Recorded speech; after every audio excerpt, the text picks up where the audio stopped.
Creators in Space. Adam Curry, John C. Dvorak. It's Thursday, March 7th, 2019. This is your award-winning Gitmo Nation Media Assassination episode 1118. This is No Agenda.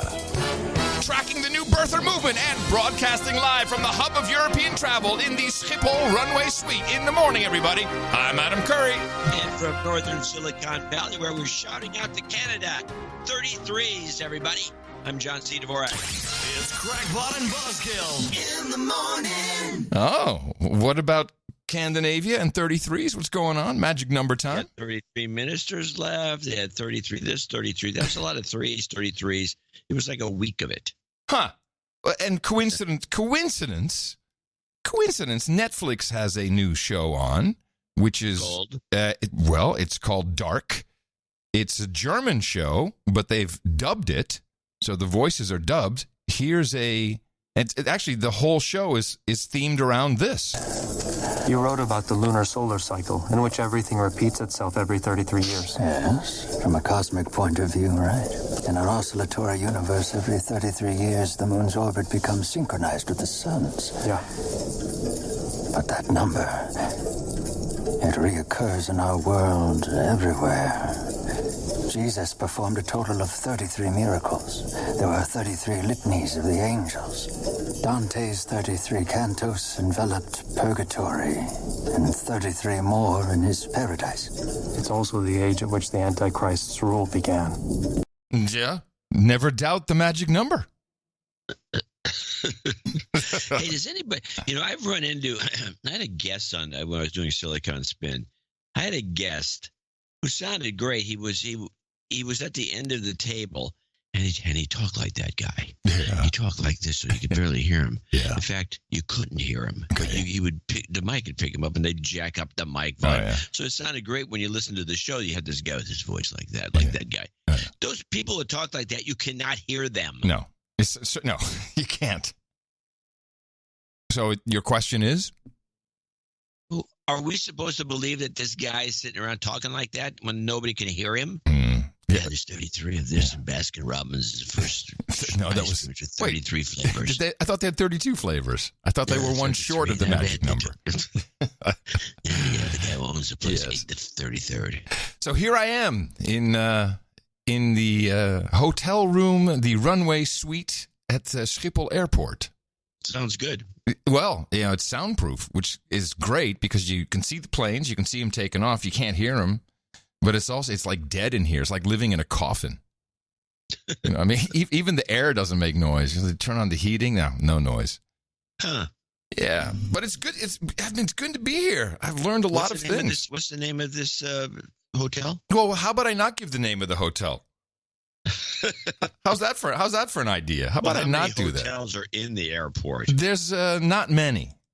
Yeah. There's really only 3, I think. So I thought you always stayed at B&B's or somebody's house. Yeah, but it makes no sense to stay in Amsterdam anymore. I mean, it's just too busy. You can't get around anywhere.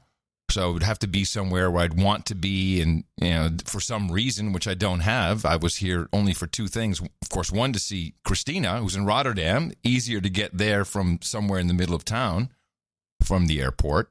But I was here for my buddy Lex's book release. Yeah, there's a book. Yeah, so for some context for people who are new to the show, the first guy who ever hired me when I was 19, right out of the pirate radio station in Amsterdam, was Lex Harding. And he hired me and started my professional career, but he dates back to the North Sea pirate ships. And if you haven't heard of them, then there's a pretty good movie called, I think, The Boat That Rocked, which is gives you an idea of what it was like, but it's not really exactly true. So someone wrote a book about him in a narrative style, like an interview style, and it's 50 years of what he has done for media ever since the pirate ships, and he started he really brought commercial media to the Netherlands. I don't know if everyone should be happy about it, but he did bring that. It's a political story, of course, fighting against the mainstream government-controlled airwaves. And he wanted to promote his book on, it's like the number one kind of hoity-toity elite talk show hosted by, Actually, she's American, but she moved to Holland when she was 11. Eva Jinek. And they had said, well, yeah, we'd love to promote your book, but you're not really that interesting. If you can bring Adam Curry along, we'll have you on. So he called. It's kind of embarrassing. Well, he really wants to promote this book. I think he's 72, 73. So he's kind of, this is one of his last projects. He's going to do something else. And so he sent me a ticket. I said, oh, sure, I'm there. No problem. But it was, I learned a lot of things on this trip. First of all, if I can start with Schiphol Airport, I have not seen this anywhere in the States yet, but now on every door of the airport, it has a sign. This terminal uses a Wi-Fi and Bluetooth-based tracking system. Your privacy is ensured. What is the didn't they used to have signage in hospitals warning people who had pacemakers or any sort of device in their bodies that you couldn't have a cell phone on? Yeah, you couldn't do that. You couldn't do this, but now it's just everywhere. Is that what you're telling me? No, what I'm telling you is when you that's what you're telling me. When you right on time. When you walk through the airport, you are, as an individual, being tracked if you have a phone on your person or any device that has either or Wi-Fi and Bluetooth enabled. They are tracking you. So they're watching your movements. Why? For your security, of course. Hello? That's easy. Next thing I learned, I hopped in a cab. And I don't know if you remember that a lot of Teslas are taxis in Amsterdam, and they've upgraded them. So they went from the S90s to the X. And if you go to yes, the goofball looking one. Well, and I waited for an X. I waited like one car because there's enough of them, and I wanted to sit in this thing. As the goofy door open up, almost hit me in the face because the driver opens the gull wing door. It's like, oh, stand back a little bit. So I get in. I'm talking to the guy. It's an interesting vehicle on the inside, but he says, now this car is we have I think they had a fleet of 54. This particular cab company. He says 10% of them. I think it was 4 or 5 of the 54. He says they creak. And man, let me tell you, this thing creaked like crazy. When you braked, it creaked. When you moved the steering wheel, it's just like the whole car was creaking. It was really odd. They're using bad glues. That's what I thought it would be. But I mean, if it was bad glue, does that mean the joints are at a breaking point if it's creaking? I have no idea. This story is brand new to me. Well, I think we should pay attention to it because he says it's about 10% everywhere. And these cab drivers would know because they talk to each other. So, something to look out for. Now, new rules in the Netherlands. They already have these spots on the highway where, the speed zone, where they hit you at the beginning and then they say you better drive 80 kilometers an hour here because we know how long it should take you to get to the other end. Right, that's an old-fashioned technique. Speed zones, yeah, but now they've added something new. All the overpasses have cameras that are specifically installed to catch drivers on their smartphone. And this is all algorithmic. It's automated. So if you have a smartphone in your hand while the camera catches you, you get an automatic €240 fine sent home. Wow. Yeah, it's pretty efficient. Well, we should be doing that here. I'm not against it, really. I don't like the spying aspect, but, man, there are so many people on their smartphones. So we go to the studio, and the show starts at 11 p.m. It's live, 11 to midnight. But and they actually run it at those hours. They don't run it on a delay. No, it's live. It's live. Late night talk shows are done about 5 or 6 in the afternoon. Right now, and this is because they have politicians, news of the day. So, for instance, Michael Jackson, with the documentary. Now it's the documentary has been broadcast in the Netherlands, and so what do you think? The radio stations are refusing to play Michael Jackson. So this is bullshit. It's total horse crap. This radio stations have been pulling this stunt for decades. You know, didn't we just have it with Baby It's Cold Outside? Oh, let's stop playing that. Well, rock and roll has got to go. We're breaking all records. Steamrolling ABBA, steamrolling disco. You know, this is the oldest radio promotion trick in the world to get your station call letters promoted. And that, oh, we're not going to play any Michael Jackson. Please. Yeah. There's even some VJ. I saw an article by, I can't remember, some female, not VJ, I'm sorry, but big, a DJ that does the big dances, the raves or whatever. Also not playing Michael Jackson. Yeah, she made a big fuss about it, and I'm thinking about it. Wait a minute, I never heard of this person. Yeah, you're going to boycott Quincy Jones? Way to go. That's the guy you want to boycott.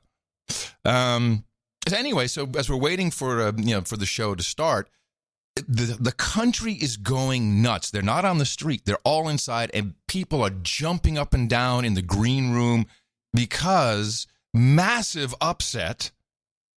Ajax beat Real Madrid in I think it's the UEFA Champions League, whatever round they're in. And this hasn't happened in 22 years, and the country went nuts. I mean, completely. There were guys the next day on the same show, actually. I think it was the same show that I was on the night before. And these were, like sports commentators were reading poetry. Their poetry about this match. I mean, it was bizarre. They're just beside themselves with joy. Yeah, that's I've always been fascinated by this, which is, because it does something to the whole country that is psychological. And I've always thought it was something sinister about it because the nature of it, because of the insanity of it. And I've always thought it was one of the reasons they kept trying to push soccer down the throats of the American public, which we've never really adapted to because we developed our own games, and we don't really have room for another one. But there are people, European style people, lib Joes, are all into soccer. Yeah. Well, we know it'll never work in the U.S. because you can't stop for commercials. So it has no televised future. Flaw in the ointment. It has no televised future for now. For now. The flaw in the ointment. I like that. That's good. Okay, other things happening here. I'm almost done with this little rundown. Get what's happening. Big fracas as the Dutch healthcare system, which I learned, by the way, really is completely communist. I didn't realize that even if you wanted to, you cannot pay privately for services anymore with the new Dutch system, which went into effect, I don't know, 10 years ago, I think. So it's not allowed. It's basically Medicare for all. You pay 150 euros or something. It does go to an actual private insurance company, but you cannot go to any hospital, any doctor, and say, I want to skip the line because you're waiting in line for any kind of scheduled service. I want to pay privately. No. If it's not through the insurer, you're not allowed to do it. Why? That's the law. That's what. Why? Why is the law implemented? What's the rationale? Fuck if I know. To bankrupt everybody? I don't know. I don't know to get everyone sick, to determine when they can die. I really don't understand why, but isn't that what some people are claiming with Medicare for all? The same for the states? The same idea? I haven't seen any of the proposals. No, okay. Anyway, the reason I bring it up is because there's a big to-do because apparently the system doesn't work too well, so they're cutting here and there. And one of the cuts they made is in vitro insemination for lesbians, which up till now used to be a paid... Oh, no, they cut that? Yes, it used to be a paid service, and now it's like, nope, no babies for you. Oh, that's got to have a few people upset. Yes, I would say. But the most upsetting to people is the people in Groningen. And we've talked about this on the show. Let's stop. Before you go to the Groningen thing, let's talk about the thing you just mentioned, which is, can you pay to have that done? No, of course not. It's part of... In other words, if it's not on the schedule, if things allowable, You cannot. What if you went to England and paid to have it done? In the UK, they gladly accept your money to go private. Remember Christina? She did an MRI? Yeah. So, yeah, exactly. So if you leave the confines of the Netherlands. Well, yes, of this system, then you can do it. But yeah, I think the whole procedure is like €1,000 a shot, and it doesn't always take. So, Hey, back to Groningen. Groningen. Okay, so we've been talking about the earthquakes there for a couple of years, and of course our own Void Zero, Mark, lives there, and he's been giving us firsthand information. All shook up. Now, why were these earthquakes happening? Common knowledge, everyone knew that this is because of the fracking that the Dutch have been doing up there for natural gas. And the earthquakes have caused, buildings to, some basically to collapse, others, just ripping at the seams. They're all dropping. Yes, a lot of historic buildings have been destroyed by this process. And so finally, after years of this going on, there's going to be a parlementaire enquête, a parliamentary inquiry, which is kind of comparable to a special prosecutor, almost like a Mueller investigation into what's been going on, how long people knew about it, why nothing was done. And of course, they talk about Esso is the number one guy, Esso and Shell. That they knew this. They knew this was happening for years. The politicians knew it. They didn't do anything about it. And so now we're going to turn every stone over and find the culprits. It just happens to be 2 weeks before a very important election here that this is announced, obviously. And the country is very divided. It's almost like the States where you have, politics and media, West Coast, East Coast. Everyone in the middle is just flyover, shut up slave state. So Groningen, way up north, outside of the kernel of the media and politics, was kind of centered around Amsterdam, The Hague, and so no one believes that. It's just it's ripping everyone apart. The north hates the middle hates the rest, the south hates everybody. It's just like the U.S. Fractal. It is a fractal. And I wish I had the fractal jingle. Anyway. Yes. Well, this is a lot that as you wrap this, we can transfer to what's going on in Canada. Well, let me just give you one more thing. No, actually, that's fine. We'll wrap this.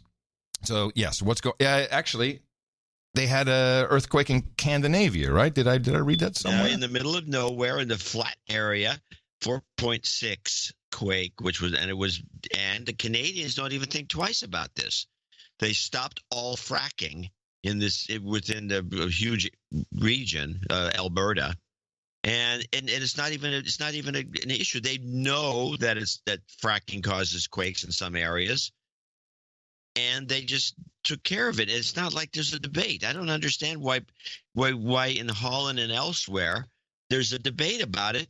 And the Canadians, by the way, are very savvy about oil technologies. Mm-hmm. They not only have real oil that they can drill for, and they have fracking, and they have shale oil. They have tar sands. I mean, if anybody knows about oil, the oil business are the people that are in Alberta. Do you have a clip? Do you have a clip? I do have a clip. 4.6 quake, Canada. The regulator says Vesta Energy reported the activity early Monday morning and immediately shut down its operations. The AER is now ordering that those operations remain stopped indefinitely. The regulator's order reading in part, quote, it considers it necessary to suspend the well in order to protect the public and the environment, and ordered that all operations at the site are suspended immediately unless otherwise directed. Now, no one was injured and no properties were damaged. A fracking operation started back on January 29th at the site near Red Deer up until March 4th when that quake happened. The Alberta Energy Regulator is now ordering Vesta to submit operational data for that time period and list any current or future operations for fracking in the Red Deer and Sylvan Lake areas. Vesta is also ordered to submit a fracturing operating plan looking at how it can eliminate or reduce any future activity that could cause a quake like this. All of those orders must be given to the AER by March 11th.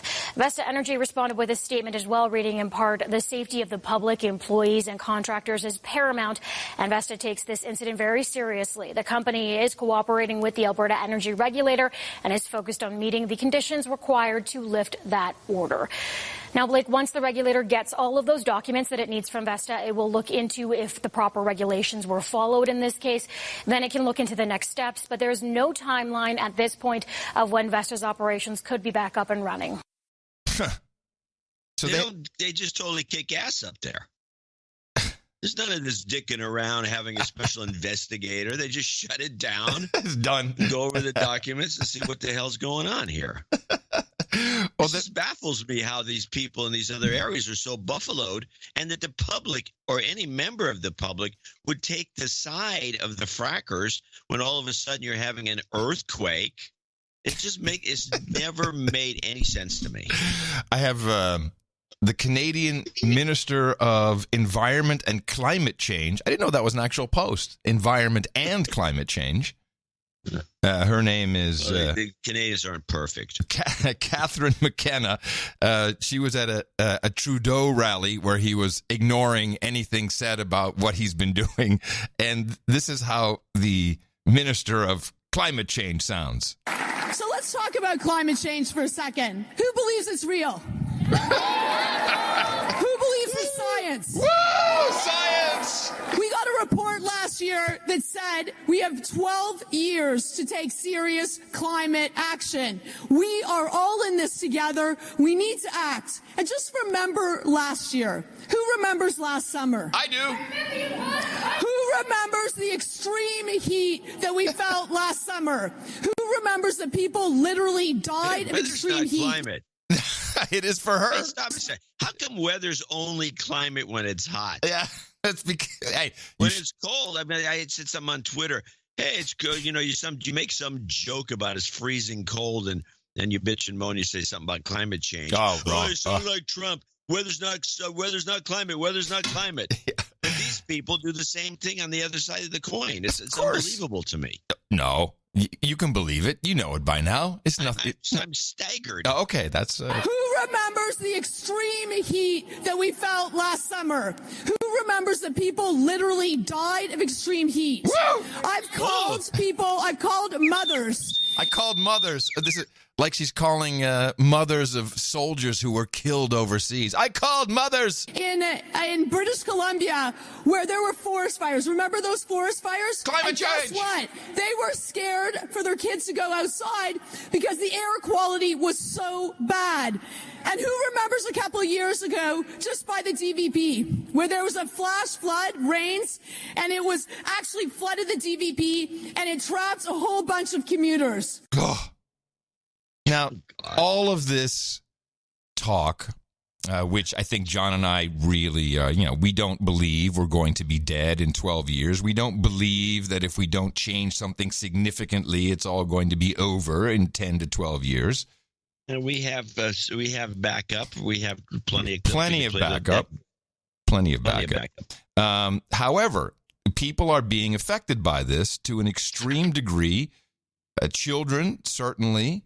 Of course, children are being abused and pushed in front of crowds and television cameras after they've been brainwashed with this. And it's just repetition. You just keep repeating it. You keep saying it. You say stuff like this woman is saying.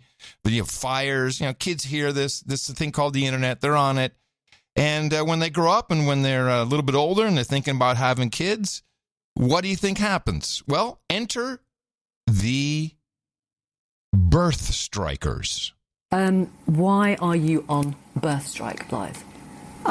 Because I'm terrified, and that's putting it mildly. So our planet is in a kind of collapse. The natural world is collapsing around us, and that's actually happening right now. Really? Yes. Yes. I'm looking out the window, not at the mud flats, but I see people going to work, and they're just, and the trees are still here, and there's grass on the. So this is. Oh no, you're wrong. This is a movement. It's the birth striker movement. This is the BBC interview. These women have mobilized, collectively, they are going on strike. They are not going to give birth because they feel it will only be worse for the children they bring into the world. And let's hear more of the propaganda and fear that has been pumped into them.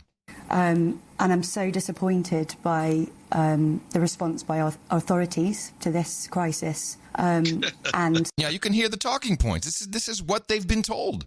So freaked out by it. It's a matter of repetition. Yes. Yeah, it's just going over and over again. And I'm so disappointed by the response by authorities to this crisis, and so freaked out by it. Everything that I've read, that I've basically last year I came to the decision that I couldn't bring a child into that.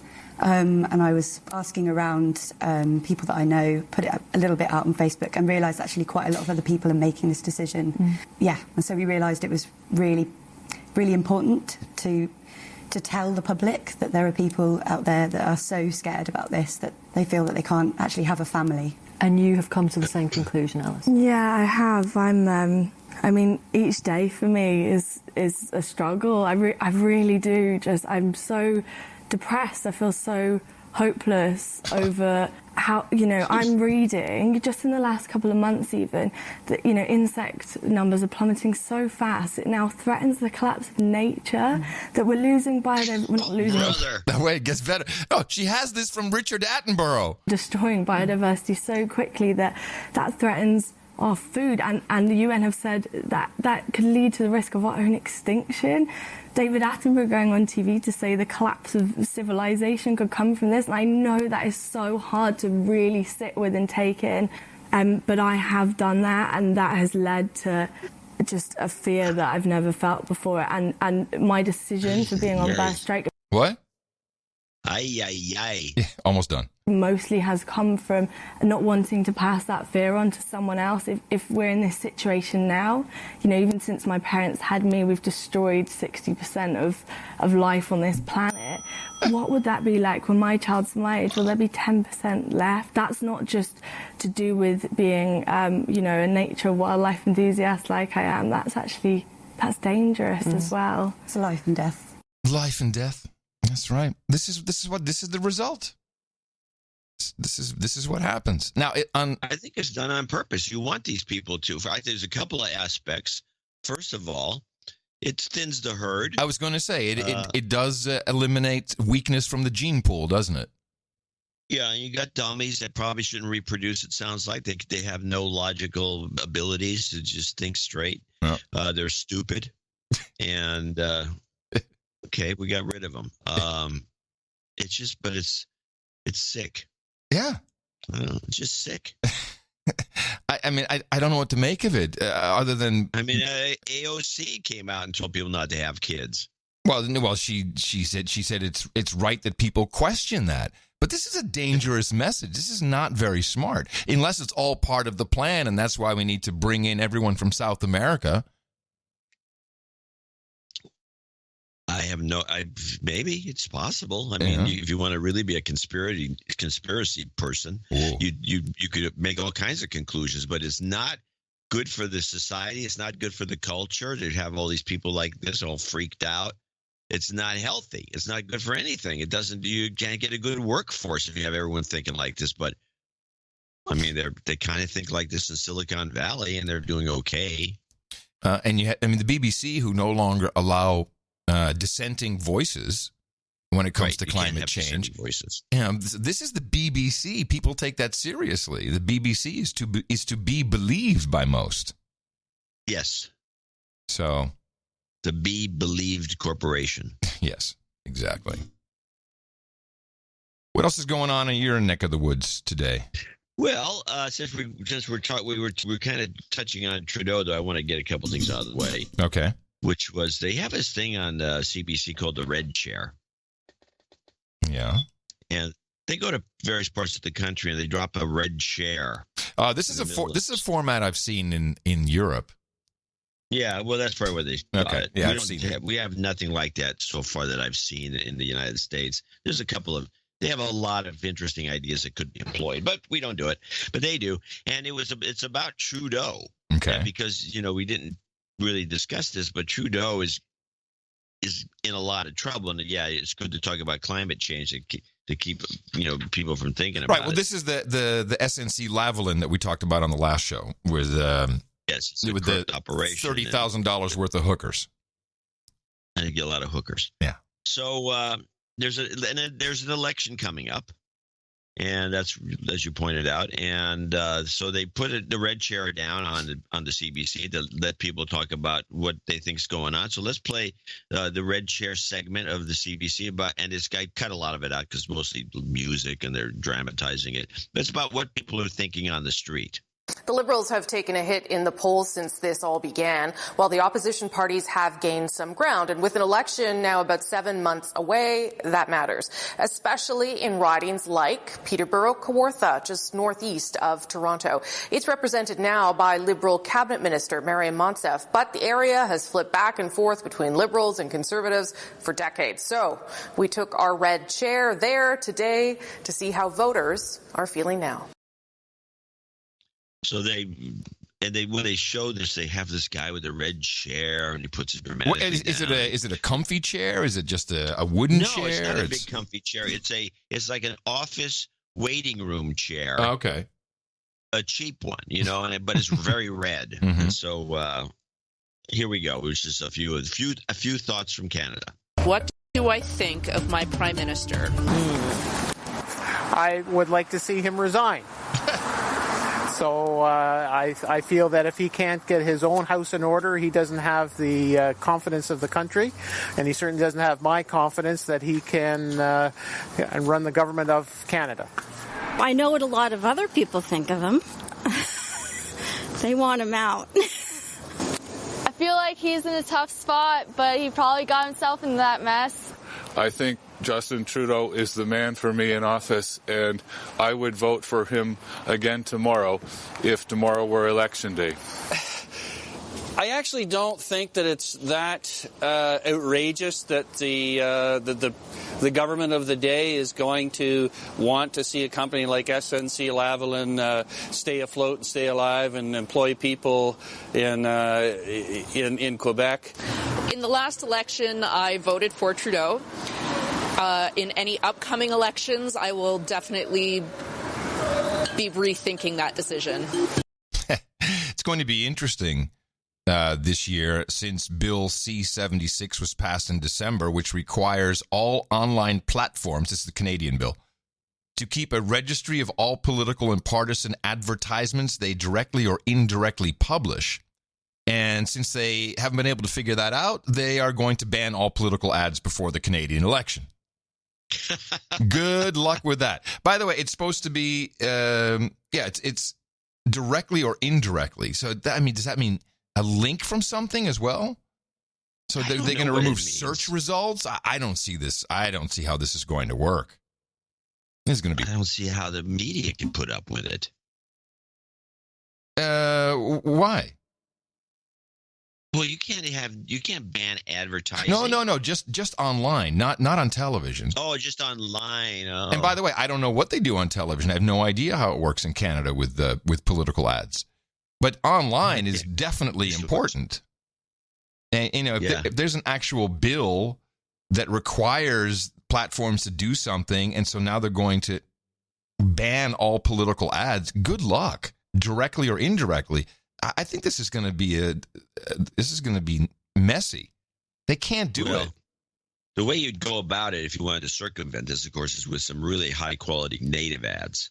Right. But then you'd have to the money would have to change hands. And that's always problematic. Damn money. I don't know. I don't know. All you have to do is report it. So I don't know. We'll see. Doesn't sound right. Well, it's the report is out. It's they're banning it all. It kind of brings me to Joe Rogan did a 3.5-hour podcast with co-host Tim Pool. Remember that guy, the guy with the beanie hat? Not really. Yeah, we talked about him. I played a clip. I thought he was no good, but he's actually pretty damn good. It's just kind of okay. It's kind of a Shapiro way of speaking.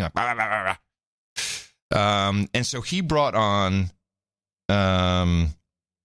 Jack Dorsey again. So this is the second time Jack Dorsey's on. And, of course, the first time people had a problem with the fact that Rogan hadn't really disclosed that, the Cash App, which is as an advertiser on the show. And, of course, that's also Dorsey of the Square Company.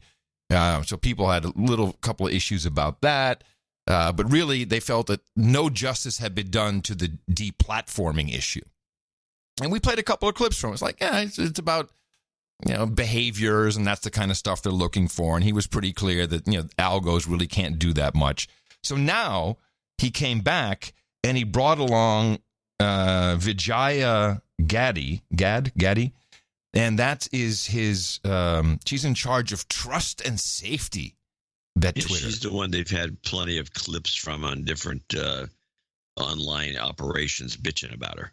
Yes, and she's incredibly smart.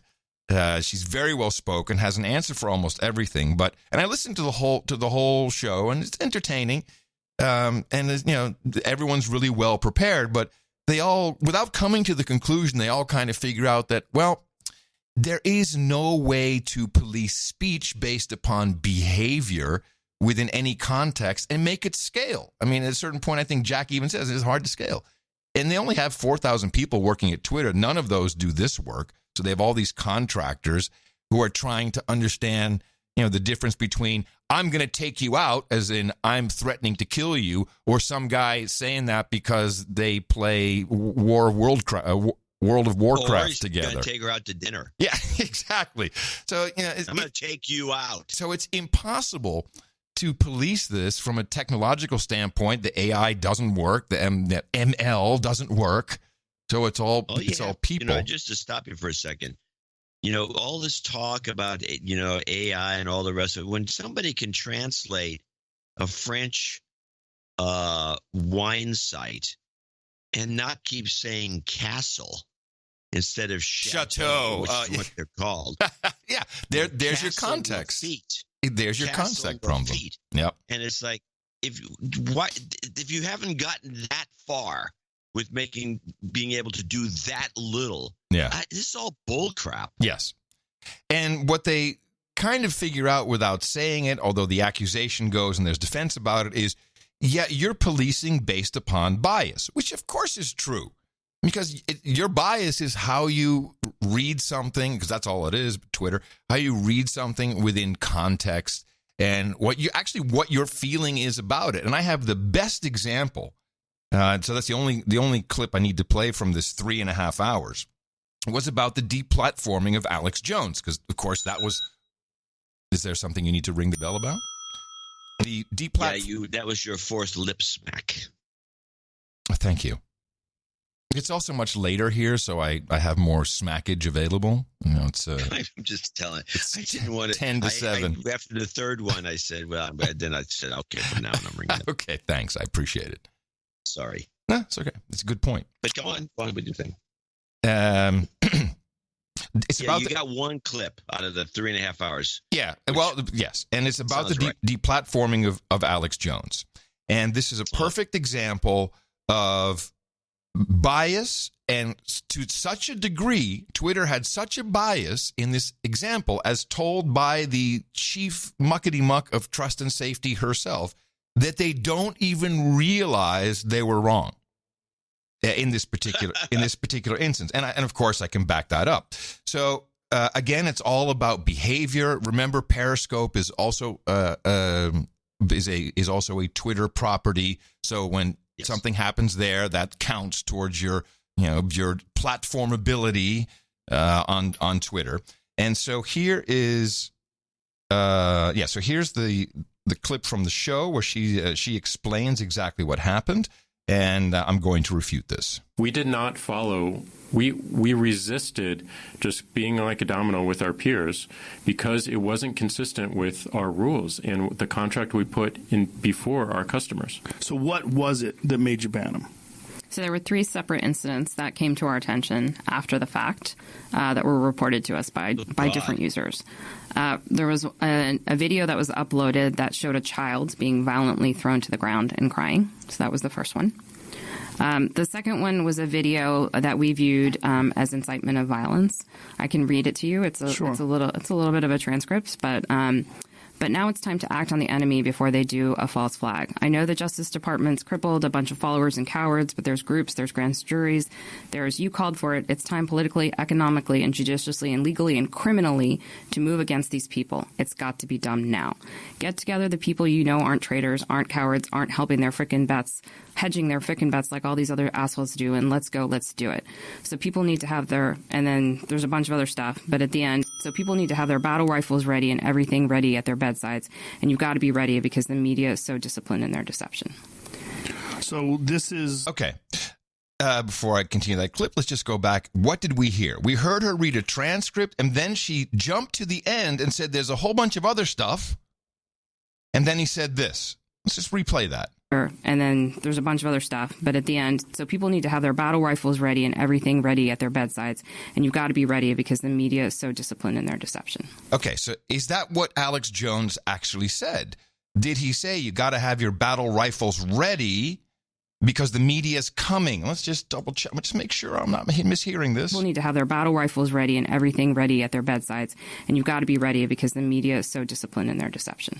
Okay, so she acted like she read a quote, and she did say at a certain point, there's a whole bunch of stuff in the middle. People, it's got to be done now. Get together the people you know aren't traitors, aren't cowards, aren't helping their frickin' bets, hedging their frickin' bets like all these other assholes do, and let's go, let's do it. So people need to have and then there's a bunch of other stuff, but at the end, so people need to have their battle rifles ready and everything ready at their bedsides, and you've got to be ready because the media is so disciplined in their deception. Let's listen to what Jones actually said. This is the middle bit that she skipped over.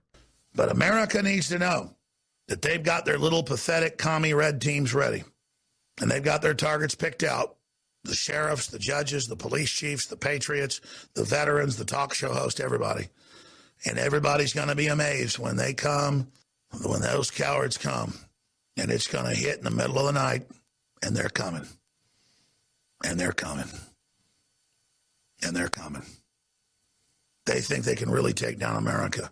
So people need to have their battle rifles and everything ready at their bedsides.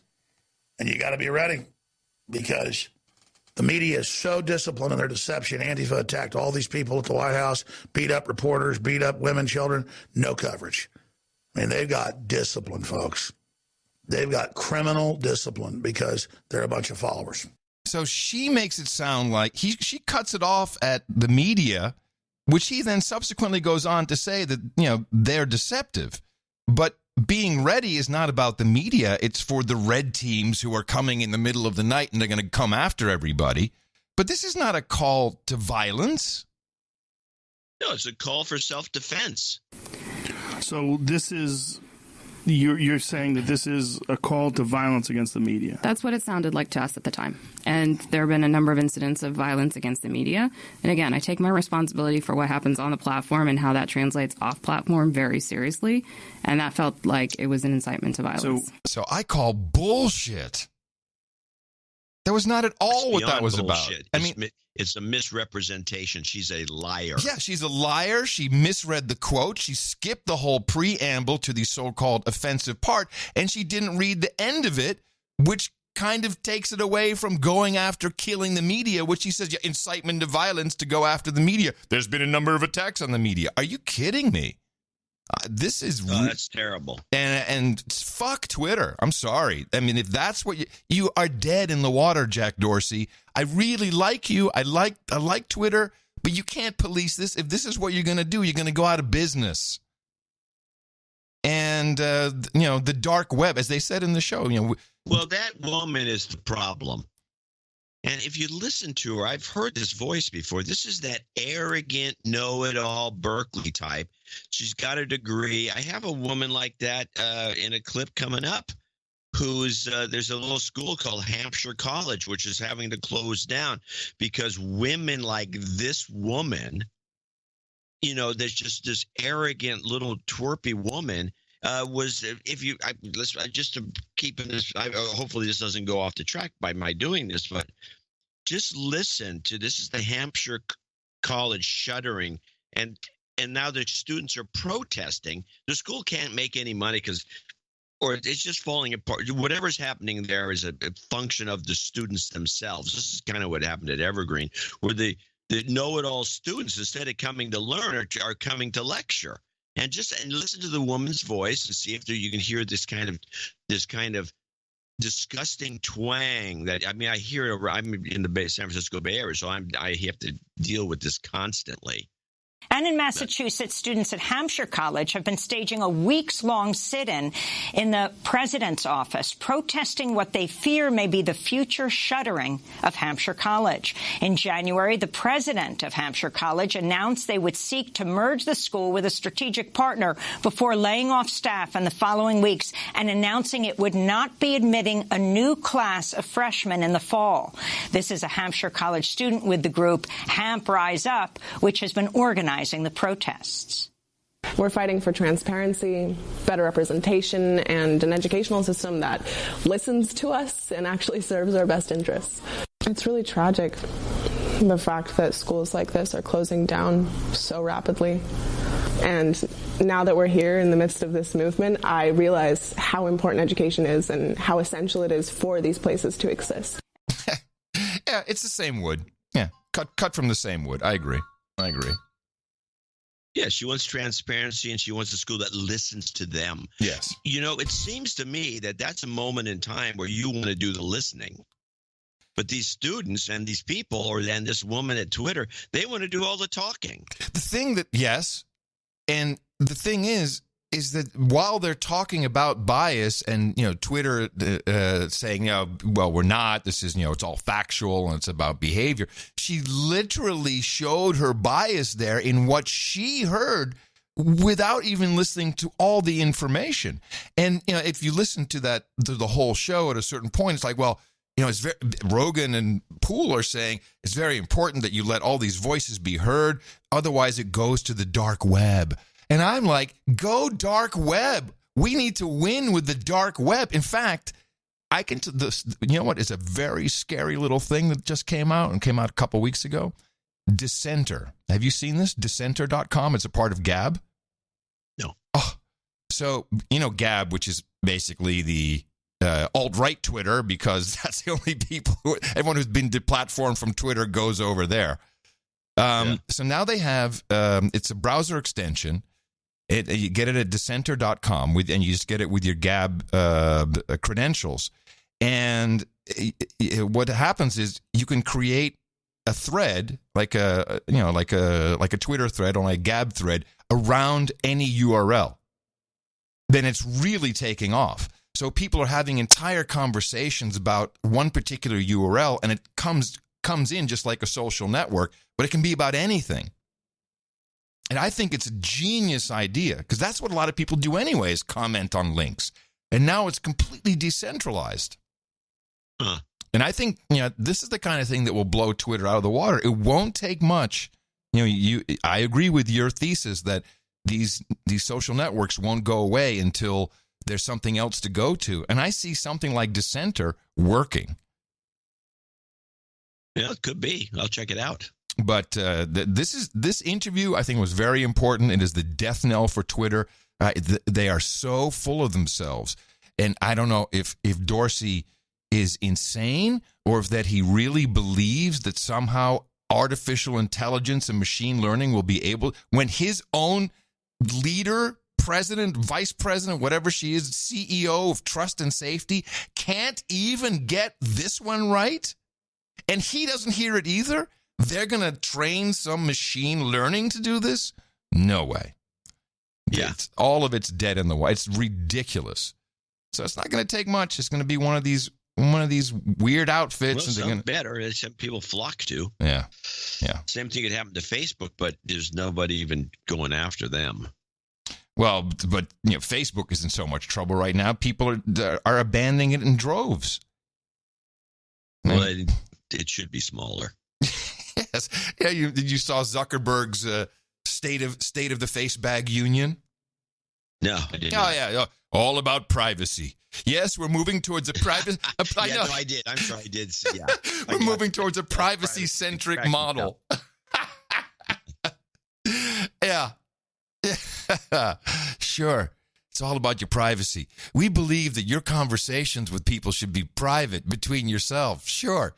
You know what? Facebook doesn't care what you're saying to someone. They just care that they know who you're saying it to.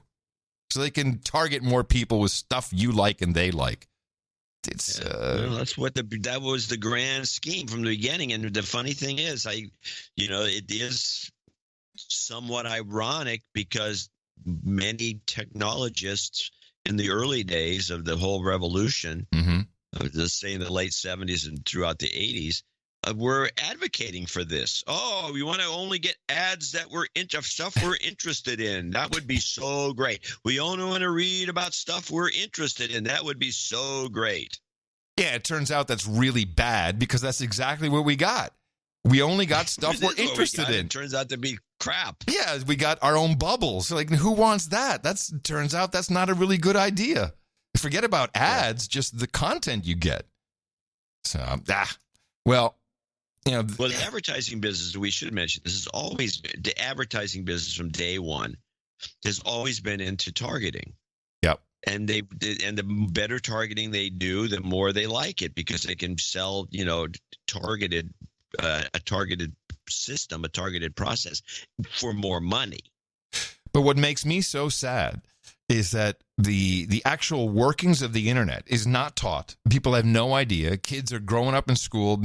When I remember evangelizing the internet, how it worked and how these networks connected to each other, and that internet protocol was really all you needed. And now, I heard 3.5 hours of 4 people talking about if you're not on Twitter, you're dead, you don't exist.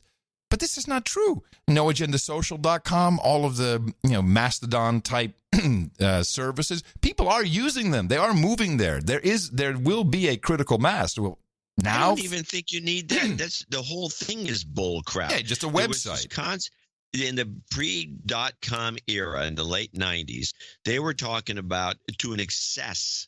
You'd have these guys on there. Oh, your business, you can't even run a business anymore unless you're on Facebook and you're doing all this stuff on the internet. Yeah. That's nonsense. It was never true. I still go to a dry cleaners doesn't have they have zero footprint on the internet. But there's one thing. Here's the main issue. And neither the gas stations I go to. Fame is the problem. This is Andy Warhol's 15 minutes. It's not about whether you can have a conversation with your friends, because you can do that in many places. IRC has been around since day one. You can, and kids know it. They know how to use this. No, it's about fame. It's about your followers. I was deplatformed from YouTube advertising in 2008, I think it was. And so I can never use AdSense ever in my life. It's just verboten. What did you do? Oh, do you remember the Big Book Show? I made an app, and actually it was the Big Book Show. It was a big app show first, and it was a video that I shot in portrait mode, and so I would show how the apps work. You went through a lot of work to do that thing. Yeah, and it was good for a while, and I was making pretty good money, a couple grand a month, because I'd say, hey, tap on the ad in the app, and you'll learn about whatever great product there is, and you'll help this show. Well, that didn't fly, and they deplatformed me, and they actually took away my last month's earnings. And I protested, goes in a big black box, never hear anything again. But I still to this day get emails from YouTube, and they address me like, "Hey, creator, your fans love this video." It's the MTV blooper reel that I put up there. You hit 10,000 views. Your fans love this video. So it's all about fame. It's all about having an audience, how many followers, how many likes. It's fame, fame, fame. Isn't fame one of the 7 deadly sins somehow? Isn't there something in there? No, Vanity. Vanity would be, yeah. Vanity. So let's just take vanity then. And that's what it is. Everyone loves to be famous. Well, you've been on this vanity analysis for years. Yeah, I have. It's your analysis of the selfie. It's of course. A vanity item, and that's what. Oh, let me take another picture of myself, and then another, and then you post a picture. And there are people, and it's always kind of fascinating me. There are some people, men and women, who are just. If you go on any of their things that they do online, it's just pictures of them. It's not pictures of them doing anything. It's not like they're in front of the Mount Rushmore. They're just pictures of them. Yes. What is that? That's what it is, man. It's kids have grown up with fame. You know, the ultimate job is fame. That's what it is. Be famous. Kardashians, I think they pushed it over the edge. Fame, it's just the ultimate. That is the ultimate. Paris Hilton had a edge on them. Yeah. But I think the Kardashians perfected the selfie bit. I think they really did. Certainly with fashion. Yeah. It's the end of society. Well, I don't know about that, but it's the end of something. Yeah. Anyway, go dark web. Dark web. Yeah, I mean we're dark. I mean, would we be able to do the show? Would we be able to have people listening and supporting the work without Twitter? I think so. Oh yeah. Yeah, absolutely. Yeah. You know, Twitter doesn't really add much to the picture. I mean, I send a newsletter out. I put about every other one I'll post on Twitter, and I just see no difference. In fact, I did this one on Twitter, and we had a very poor turnout. So Twitter's actually, I don't see that it does any good. Yeah, I mean, I do the bat signal before it's we nice start to the get show. People on the stream. Yeah. You can get an extra 20, 30, 40 people on the stream, maybe, but I don't think it's much more than that. No, I mean Twitter. And here, let me tell. Okay, then I'll take an aside here and tell my Twitter story. So when I first started off on Twitter, I had, 10,000 followers, and now I've got 100,000. And during that early era, you could post something, say, oh, you should check this out. And you would get the 10,000 followers, because everyone's active, they're really doing stuff. You would get maybe 1,000 people to go click on a link out of the 10. Which sounds about right. Right. It's kind of a direct marketing number. And when I had a test, because it's straight one-on-one kind of thing, maybe even more than 1,000. Then, as it got bigger and bigger, now I have 100,000 listeners, and I would, if I do the same thing, say, click on a link with 10 times more people. Yeah. The total number of people that click on the link, 6, 7, no, 10 maybe. That's pretty bad. Yeah, your people are dead. Well, I think the whole platform's dead. I see no evidence that anybody is doing anything. I think I've got those same original people that would have had 1,000 people clicking. They've lost interest. They don't, I don't know. Maybe it's a scam. I'm not John, on it. let me ask you a question. You don't think it has to do with the fact that people are tired of old car advertisements? Those aren't links. Okay. Just Those asking. are just pictures. I'm filling time. Maybe you've been deplatformed, man. Maybe you're shadow banned. Who knows? I could be shadow banned. It's possible. It's totally but whatever possible. the case, the machine learning is kicking in, saying this guy is posting ads. We're not getting any money from it. They don't know that it's an old ad. It's like, hey, that's an ad. Studebaker. What kind of an ad is it? It's a 30. They're going to sell 34 Studebakers out from under us. Whatever. The point is that the impact of Twitter has lessened to such a degree that you can't get anyone to click on anything anymore. They don't care. And it's very low numbers, very low numbers. I agree with you that the interface has become an issue. People want to see the information there. They don't want to click to find anything. That is the extent of laziness that we've gotten to. It's too much to actually put your thumb on the link and click it. I think so. But also, it's been very quiet about the advertising scam, which we've been talking about for 10 years. And this is the fake traffic, all the bots looking like humans, clicking away. There's been some lawsuits. There's been people hauled off to court. There's some advertisers who may have pulled back or aren't advertising on social media platforms at all. But you really don't see any stories about it.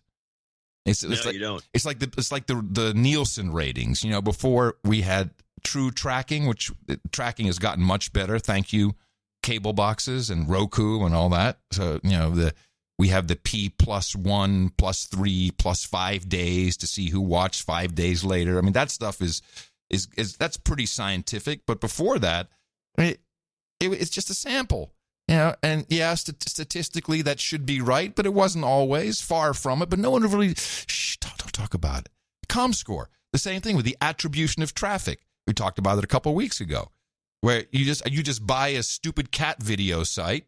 You not even buy it, you do a deal with them and say all their traffic belongs to me, and then ComScore goes, okay, so we'll count that traffic for you, and the advertiser goes, wow, hoity-toity news site. You've got some great content with some great numbers. Let me advertise there. Meanwhile, your ad's running on cat videos. Not that I'm against cat videos.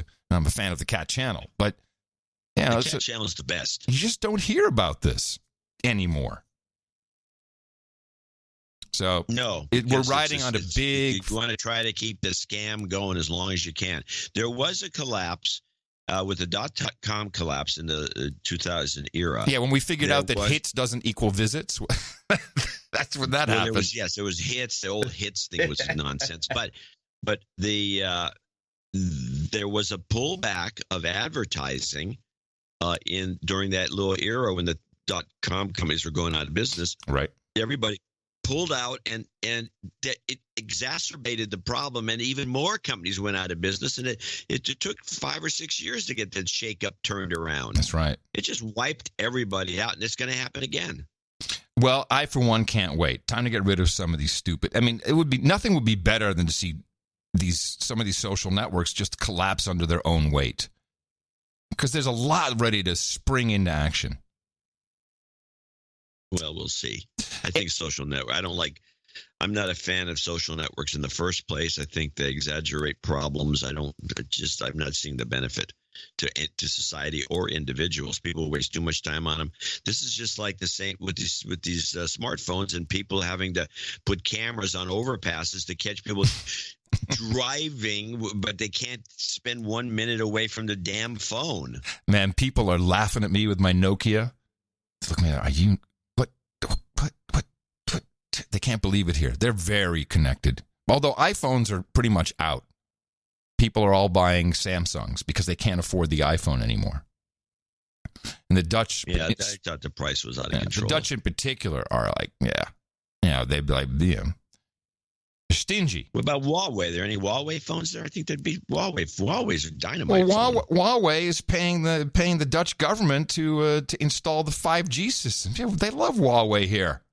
Of course they do. No, they got no problem with that. Same as they don't have the same as the Dutch won't really talk about.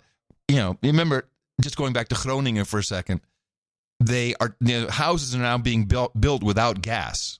There's no gas, so there's no gas for heating, no gas for cooking. It's all electricity, and that's all because they cannot bring themselves to use Russian gas. They just can't. Well, that's the enemy, so we can't use that gas. So. Well, don't worry. We're going to use renewables. People are going to get cold in this country in the future. I predict it. What do you think electricity is made from? I mean, isn't this cleanest form of electricity outside of nuclear? Isn't that natural gas? Yeah. Natural gas is number one. So they can't use that. So they're killing themselves. Yeah. Well, why would that's another thing. Well, I'm not. This is the veganism concept where you're right. You're eating for political reasons.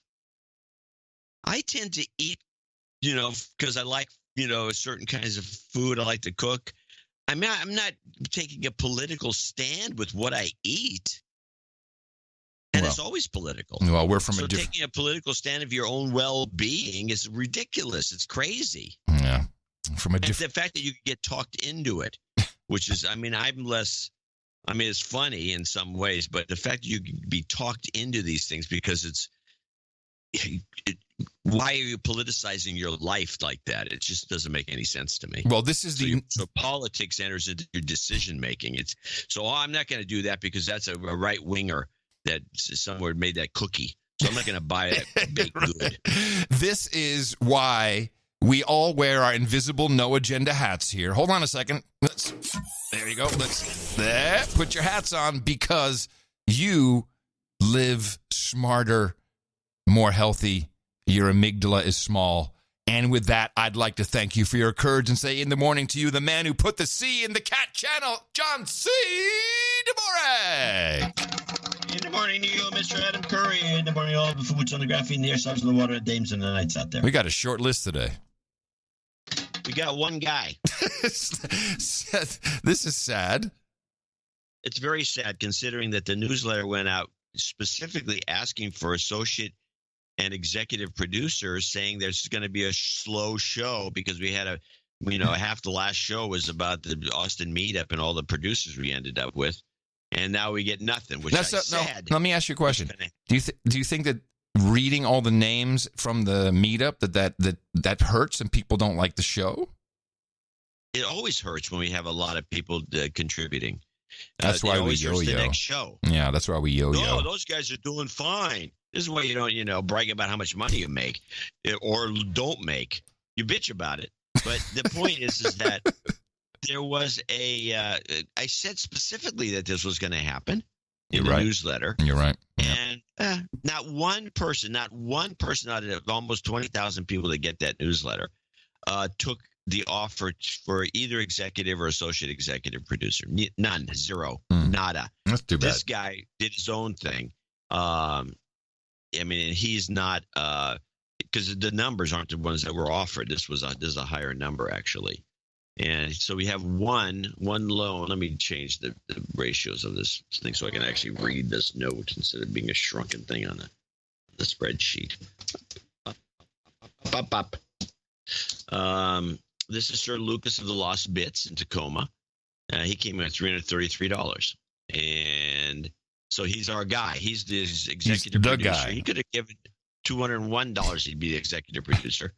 Sir Lucas of the Lost. This is really pathetic, by the way. I should mention to people out there. I am back from a 4-week trip to visit my wife's family in Vietnam. Oh, nice. Now that I'm back, a little report would be good. It's a nice country to visit. Now that I'm back, I'm looking forward to catching up on the best podcast in the universe, Jingle Request, Jobs Karma. All right. Thank you very much, Sir Lucas of the Lost Bits. Welcome home. Jobs, there we go. Jobs, jobs, and jobs. Let's vote for jobs. You've got karma. Do you hear that digital artifact? No. Okay. The new rig developed this, and at first I thought it was I've heard stuff, but I haven't been thinking about it. I just think it's it's what it sounds like. It sounds like Skype is dragging for a second, but I figured out what it is. I don't know how to fix it just yet, but for some reason I have too much running through the USB 3.0 hub, and the data is being slowed down. But the problem is the Surface 6 that I have, Surface Pro, only has one USB port, so I can only operate with the hub. And I think just between the drive and this external monitor and everything, that it's just not getting the bits through or something. It's an actual sound bandwidth. You may be bandwidth limited, right? So you might be stuck at the. No, that's possible. That's possible. And this is, by the way, an actual glitch. That is the correct usage of an audio glitch. Is what you hear when it does this. I'm going to have to start listening for it now. Anyway, so I want to thank Sir Lucas for helping us produce show 1118. Yes. And everybody else, what am I going to do? I mean, we don't even get another donation till we get down to the $100 level. So that was a huge disappointment. And but we did get one. At least it wasn't one. Hey, at least it's one. Yeah, at least it's one. Just before we move on to the donation segment, some sad news. Squirrel mail is effectively being killed off. What? Yes. This is, the cPanel?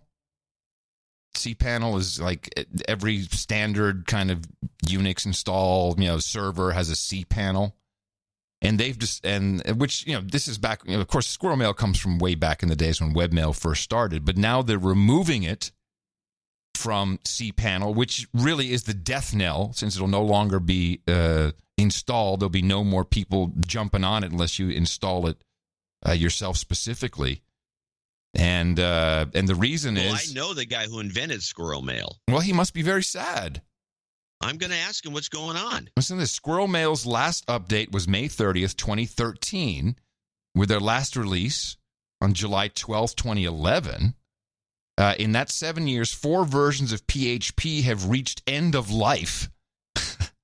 And we have worked with others in the community to maintain Squirrel Mail. Unfortunately, recent security patches have significant problems, forcing us into a choice. Exclude the security fix and ship Squirrel Mail with known security flaws, or ship a secure version with known interface issues, or attempt to fix the problems. Well, they decided to just give up on it. Oh, that's terrible. What are you going to do? What am I going to do? Yeah. You're just going to keep... I'm going to use the old Squirrel Mail. But it's not secure. There's something wrong with it. It's not good for you anymore. I don't notice this. I got systems running. I've got monitors going on for both malware and viruses. I'm not really concerned. Once in a while, somebody will sucker me into clicking on something, and I get all the alarms go off, and they say, we're throwing this page away, and get back to where you belong. Well, I think I have to put the Squirrel Mail song at the end of the show then, just as kind of a tribute. Yeah, a tribute. I'll find out what's going on. I'll get this. You'll get the skinny from the inventor himself. Very good. Yeah. Well, thank you very much to our very sole, single, solitary executive producer for this episode of the best podcast in the universe, episode 1118. We do appreciate it. And, of course, we'll be thanking more people, $50 and above in the second half. And please support the show, support the work, as our Value for Value network needs you.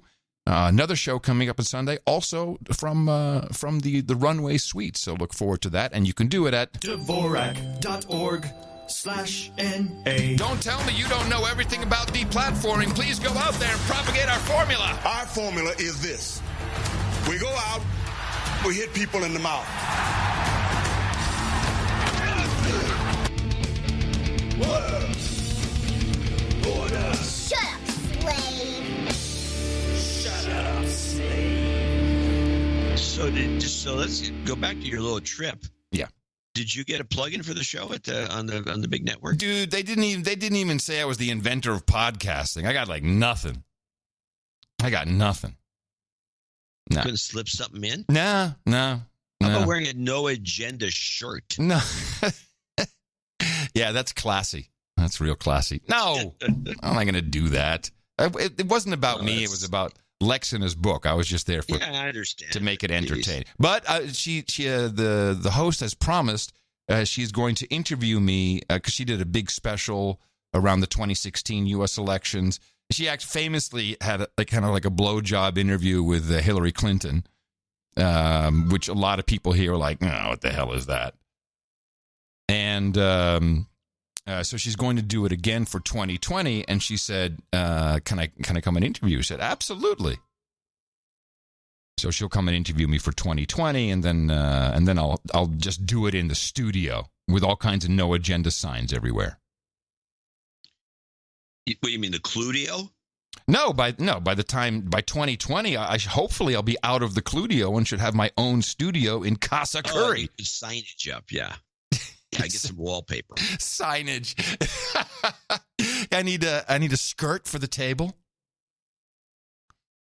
Yeah, skirts. I'm sure our producers will whip something up by the time. But we got a little ways to go. And by the way, we should probably do a proper meetup in Amsterdam before then. One of these trips, I've just got to pre-produce it and get it done because people are antsy. We got a lot of nights here. I didn't realize it. I think we probably have. Eric was telling me over 100 nights in Holland. Sounds like a lot. Doesn't surprise me. Yeah, it actually what doesn't. Whenever we discuss No Agenda with the radio guys, and they had a book party after the TV show. There must have been about 100 people, all between 60 and 90 years old, and because these guys had all been on the pirate ships. Sure, they're old, and all what they all have. They all got like the young buck. Yes, they all have their own museum. Hey man, have a flyer. Yeah, they all got their little broadcast museum. They all have rented some little space. Like, I got a rock and roll museum. Okay. Hey man, come visit my museum. Have a T-shirt for my museum. Okay, thanks. I don't even know how I came up with that. Anyway, it is true. Okay. It's true. Okay, let's see what else do we have going on. Well, might as well just play the liar of the week. And I think this somehow has to do with Michael Jackson. You know, it's all kind of coming at the same time. This R. Kelly interview on CBS. I don't know if you saw that. Oh, yeah. You know, I watched it. It was like guys all worked up and yelling at Gayle. And I thought this thing was just too much show business and not enough substance. But the only thing I cared about was him freaking out. But that's what that part that was good. But if you're telling the truth, don't you say, this is a lie, I didn't do this? Or do you say, why would I do that? Isn't that the tell of all tells? It's definitely a tell. So I think the point you're making is, and correct me if I'm wrong, that you have never held anybody against their will. I don't need to. Why would I? Well, how stupid would never held anybody. Right off the bat, he doesn't even say no. With all I've been through in my way, way past, to hold somebody, let alone 4, 5, 6, 50, you said. How stupid would I be to do that? I didn't say you were holding. That's stupid, guys. I didn't. Is this camera on me? Yes, it's on. That's stupid. Use your common sense. Don't forget the blogs. Forget how you feel about me.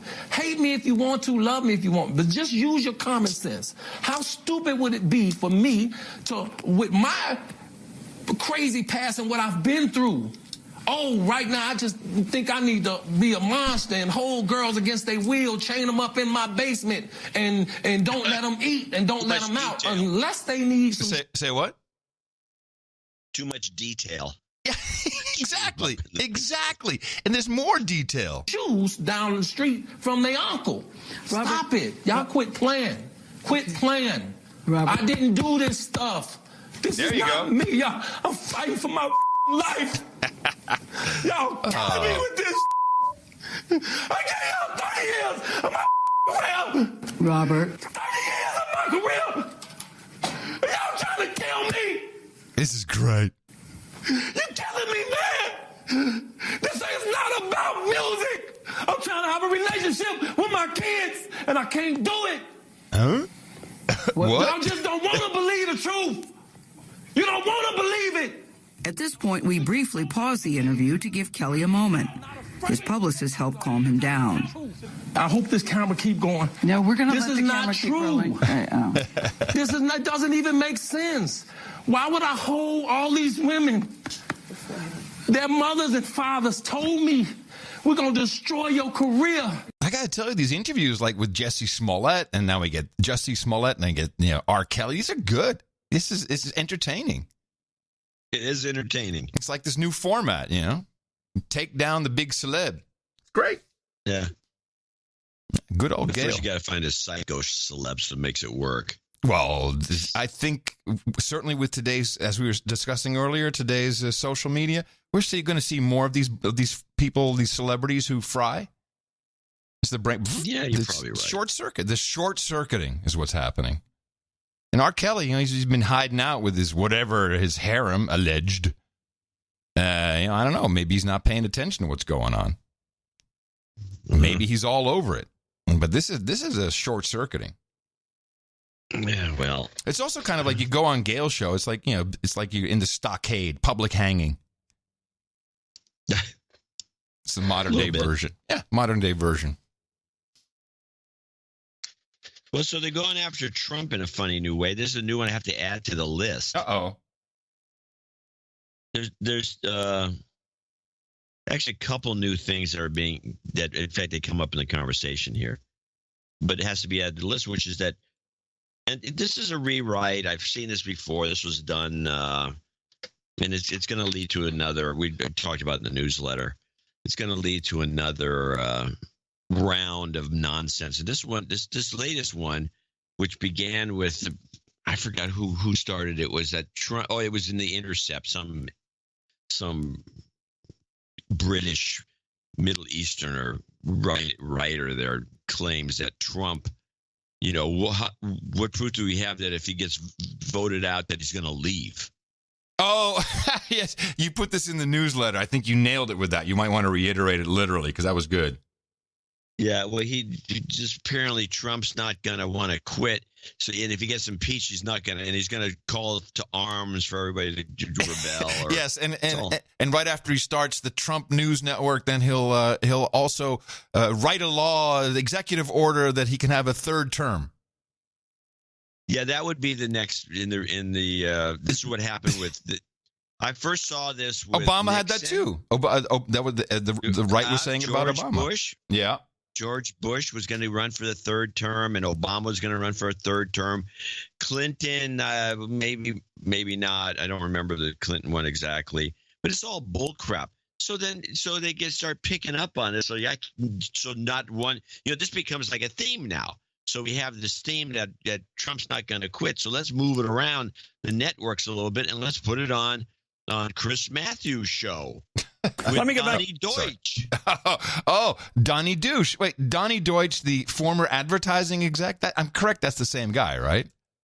Yeah, that guy. Yeah, but how did he ever get into this news business? What standing does he have? He has no standings, but except that he'll come on and do stuff like this. Let me get back to Donnie. You know Trump over the years. You're not his buddy or anything, but you know him. What's his end game? What's his Gotterdammerung? How does he end up in the bunker? What will he do? Run for re-election to protect him from statute of limitations? Hold on to the pardon power? Yeah. Just try to get reelected at all costs to keep himself out of prison or what? What's his end game? Take it one step further. And Michael Cohen's final warning in his testimony, and I've thought this and said this before, Donald Trump, we will not have a peaceful transition. Donald Trump, I believe, whether he's going to be impeached, whether they're disqualifying him from running for office, even if he... No, hold on. Whoa. Before we continue. Disqualifying for running for office? I have no idea what that means. That's new. I heard it same way you did. It was a showstopper. Huh.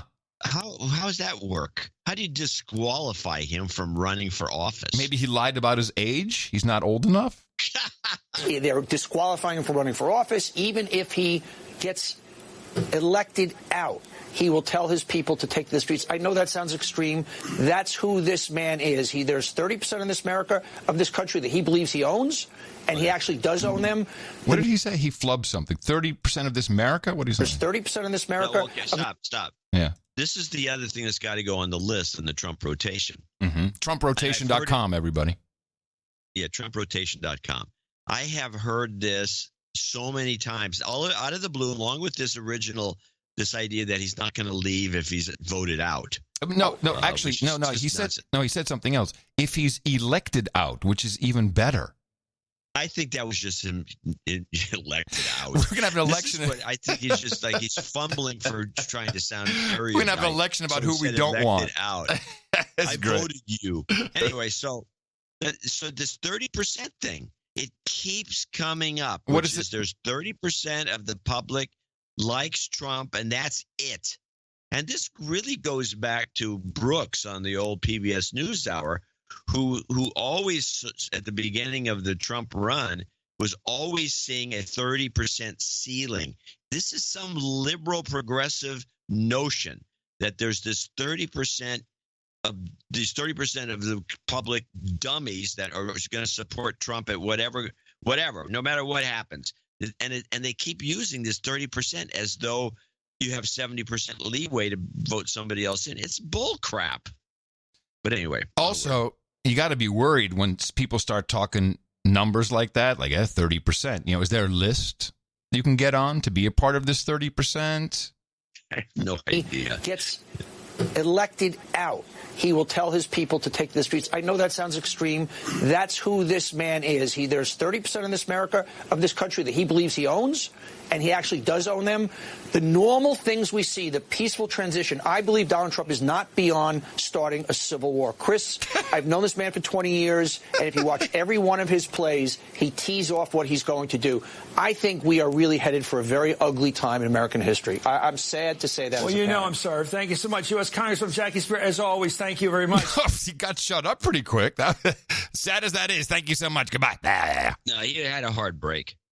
He wasn't really rousting him. He was glad to hear this stuff. I mean, if you listen to the whole beginning of that, where Chris is going on about, well, if he doesn't go to jail, he's always talking about jail. Jail? Yeah. Okay. Well, yeah, no, there's guys are deluded. I've heard a lot of this, like, he'll be ineligible because he'll be in jail. It's one of those. Meanwhile, there's an interesting bill to fix our broken election system. It's H.R. 1. That's right. The first from the House. You may also call this the For the People Act of 2019. And yes, the idea is we want, specifically when it comes to campaign finance, we want to level the playing field. And one of our producers, Sir How Now Brown Cow, was at the committee hearing. So I'm not sure what Sir How Now Brown Cow does, but I don't think you can just be at the committee hearing as a public member. I may be wrong, but he was there. And here's I think you can. Well, he was there then for 3 hours. He says, I just spent 3 hours in the Rules Committee hearing on H.R. 1, the For the People Act. After hearing everything, I'm convinced media elements must have had a hand in this bill and likely paid outside groups that wrote it. At the core of the bill is a 6-to-1 match on any donation under $200. In other words, if you donate $199 to a candidate, the federal government will match that donation with $1,194. You with me? What? Yeah. Yeah. So because that's in this bill? Yes, it's in this bill. And I'll just say it again, and then I'll tell you what's wrong with it, according to our producer. So again, a 6-to-1 match on any donation under $200. We've heard about this before. Yeah, we should even that up and make it more fair so everyone can get some money, not just the rich people. So again, if you donate under $200, $199 to any candidate, the federal government will match the donation with $1,194. Here's the kicker. It's a per donation match. So if you donate 5 times, you split your $1,000 into 5 separate $199 donations, that will grant the candidate a total of $5,970. So it turns $1 million, which could be from just 1,000 people, into 5 million. Now, Sir How Now Brown Cow. This is a scam waiting to happen. Well, Sir How Now Brown Cow, I think, with his invisible no agenda hat on there in the committee meeting, he says, I think this is benefiting the people who sell ads. Of course, it always does. Someone figured it out. The media is not going to mention this in a million years. How can we get a factor 6 on our ad buys? Well, there you go, people. That is, well, it still has to pass. It's got a lot. It's got road to go, but I can see this getting somewhere. Let's see if people figure out this 6-time match scam. Big scam. Yeah. Big scam. Yeah, you won't read about that in the New York Times because it's like money in their pockets. They're not going to talk about it. Yeah, you probably won't hear it on CNN. Oh, by the way, CNN International, wow, that is far superior to the crap we have to watch in the U.S. It truly is. Yeah, it's much. Do you have CNN International on your system? Are you able to get that? No, I do. I used to, but I don't anymore. It's really good. Yeah. At least it's diverse. It's not just the same. Turns out there's other things going on in the world, such as the Geneva Auto Show. Or do you want to stick with Trump? No, you can go back to Trump. I mean, I just wanted to have that one piece, but I got other Trump stuff. But what about the auto show? Well, the Geneva Auto Show is on, and I have 2 clips. I guess this is kind of an interesting angle, as the reporting has been about, it's always the trend when you do a big auto show. I actually know a guy who's at the auto show. He has the flying car. It's the, now I forget what it's called. It's basically an auto gyro and a motorcycle slapped together. And you call that a flying car, but okay. Yeah, it is. It is a flying car when you see it. It's the V-PAL, I think is what it's called, or the PAL V. Can I put the kids in the back seat? Yeah, you have a back seat. It's the PAL V, and it is. You can look at it, pal-v.com. And they even bill it as the world's first flying car. It actually works. It's an auto gyro that you can drive around, and it's it folds up all of its blades and everything, and it's relatively inexpensive, and it's certified. It's good to go, so it's already flying. But no mention of any flying cars whatsoever. No. But first, let's talk about Brexit. We've had to assume a no-deal Brexit.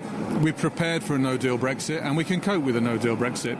On tariffs into the EU, our assumption is that we'll have to pass the net price onto the customer, but obviously the pound will crash. So net, hopefully not so much. We might lose a little bit of market share in the EU. We'll pick that up, more than pick that up in the United Kingdom, because our competitors are coming from Europe, and we'll have tariffs in the opposite direction. So tariffs are not worried about. The worry has always been one of supply chain, getting the parts through customs, and obviously my board of directors has signed off a £30 million contingency. We're using that as we need to. We've increased the number of stillages. We've increased the inventory. We're ready. And we have to be ready, because I'm building cars now that will leave the factory in April and May, post whatever Brexit looks like. So, that's all I can say, really, is we're ready. I thought it was very encouraging. They seem to have their shit together. Like, it's okay. We're ready for it. We're not too worried about the tariffs. Yeah, some custom stuff we'll have to deal with. There's a lot of fear-mongering for the amount of ease that this, and I think this was the BMW guy. But the big winner this year at the show, you can already guess what it is. I hope. What? Well, what category of vehicle is the star? Oh, it's got to be something to do with climate change. Battery cars. Everyone's got a battery car. There's an atmosphere of change here at the Geneva Motor Show 2019 as brands both old and new shift away from fossil fuels and towards an electrified future. The electric pulse races from the fastest to the slowest cars. One of the fastest is from new brand Automobili Pininfarina. It has nearly 2,000 horsepower. The thing closest to that I've driven is probably an F1 car with nearly 900 horsepower, and this car will have more than double. And as Citroën celebrates its centenary, it's showing off the slowest car at the show, the AMI 1 Concept. Yeah, this is pretty cool. It looks like a cardboard box with wheels. We don't call it a vehicle, we call it an object for... It's not a vehicle. We call it an object. Yeah, it's real. You should be against the law to call this thing a vehicle. The slowest car at the show, the AMI 1 Concept. We don't call it a vehicle, we call it an object for urban areas, so big cities. It's anybody can drive it, you don't need a driving license. It's only 2.5 meters long, maximum speed 45 kilometers, autonomy 100 kilometers. So it's obviously a concept, but we're just testing to see where it's going to go. There are pure electric cars here, but also plenty of hybrid electric. That's to say they have a petrol engine on board, like this BMW 530e, but also an electric motor, and you plug it in right there. The use case of plug-in hybrids is actually very suitable to Europe. People who want to drive shorter distances, for example, with zero local emissions, they can do that in full electric mode, for example, in cities, and then have the ease of mind to be able to do longer distances without having to recharge, supported by petrol engines. Driving the electrical surge across the car industry are the tough new EU emission standards coming into force next year. Jeremy Wilkes at the Geneva International Motor Show for Euronews. So this is indeed the trend, and I've heard a lot of people talk about their hybrids, and they all kind of say the marketing is working. They all say the same thing. Well, when I'm driving around my own city, my own town, I want to be electric. I want to keep it clean. And then when I get on the highway, then I can, blow it wide open and use the petrol part of the car.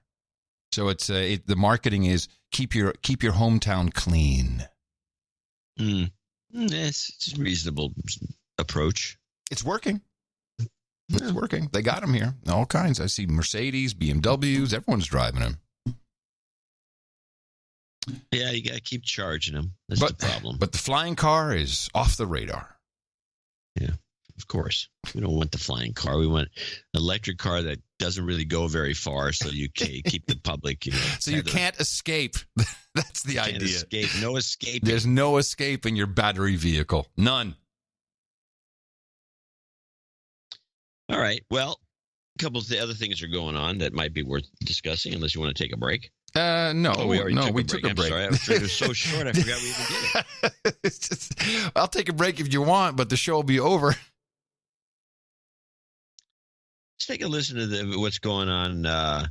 The anti-Israel stuff is really cropping up all over the place. I think it's part of some sort of I think it's a trend. I think somebody's behind it because it's too much. It has to do with Omar. Let's start with her. She's like, they've given her, I guess some guys have whispered in her ear to like keep it up. This is doing okay. This is Omar, the freshman. Yeah, the freshman congresswoman who hates Israel and hates Jews. Let's just summarize. Oh, okay. Let's play this Omar stuff, CBS. House Speaker Nancy Pelosi told reporters Tuesday a resolution Oh, I'm sorry. My mistake. Yes, here it is. This is the one I meant. I know what intolerance looks like. The latest comment to land Omar in hot water was this one she made at a D.C. bookstore, slamming congressional support for Israel. I want to talk about the political influence in this country that says it is okay for people to push for allegiance to a foreign country. In response, her own party drafted a 4-page resolution rejecting anti-Semitism. Without mentioning Omar by name, it says her comment suggests that Jews cannot be patriotic Americans and trusted neighbors. New Jersey Democrat Josh Gottheimer. As someone who's Jewish, the idea that you would question my loyalty to the country as a lawmaker because of my religion is obviously offensive and deeply hurtful. The president called it a dark day for Israel, and GOP leaders urged Democrats to go further. Nancy Pelosi has to remove her from the Foreign Affairs Committee. Speaker Pelosi shares the cover of this month's Rolling Stone with Omar, who is the nation's first Muslim congresswoman. But Pelosi also reprimanded Omar last month for a tweet about a Jewish lobbying group and money. I posted a statement. Omar says she's being held to a double standard. Just last week, a poster was erected in the West Virginia state capitol linking her with 9/11. We get to be called names and we get to be labeled as hateful. No, we know what hate looks like. Yeah. We experience it every single day. That argument has clearly resonated with some. Tonight, Democrats say they're going to be reworking this anti-Semitism resolution to include anti-Muslim bias as well. And they say the vote, Jeff, will likely get pushed off to Thursday. Oh, Elon. Let's talk about this for a second. It's a different Elon, but I like it. Before we talk about it, you want to play the other one while we're at it, the short one from Democracy Now? That's about the resolution. Yeah, let's play that. House Speaker Nancy Pelosi told reporters Tuesday a resolution condemning anti-Semitism will now also condemn anti-Muslim bias. The resolution is seen as a direct rebuke of recent comments by Minnesota Congressmember Ilhan Omar questioning the U.S. relationship with Israel, even though the draft resolution does not explicitly name the freshman congressmember. The resolution was announced after comments by Omar at an event last week in which she called out the, quote, political influence in this country that says it's okay for people to push for allegiance to a foreign country, referring to Israel. Oh, Elon. All right. So, first an observation. The anti-Semitism meme, and there may be truly an uptick, an increase in anti-Semitism, is all over Europe as well. It almost feels like the world we're devolving into chaos, and the people who are responsible for it hate the Jews. They're blaming the Jews. I see that in the Netherlands. I see it in France. I see it in Germany.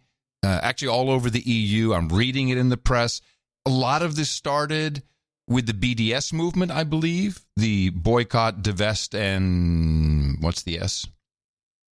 I forgot. Yeah. Sanction.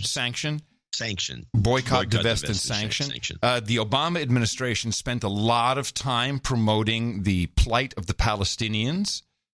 But then there's this other percentage thing that's going around. And although the percentages are correct, I think this is where the problems stem from for Elon, is 3% of the U.S. population is Jewish, identifies as Jewish. 60% of the U.S. Congress is Jewish. These are rough numbers, so don't hold me to it.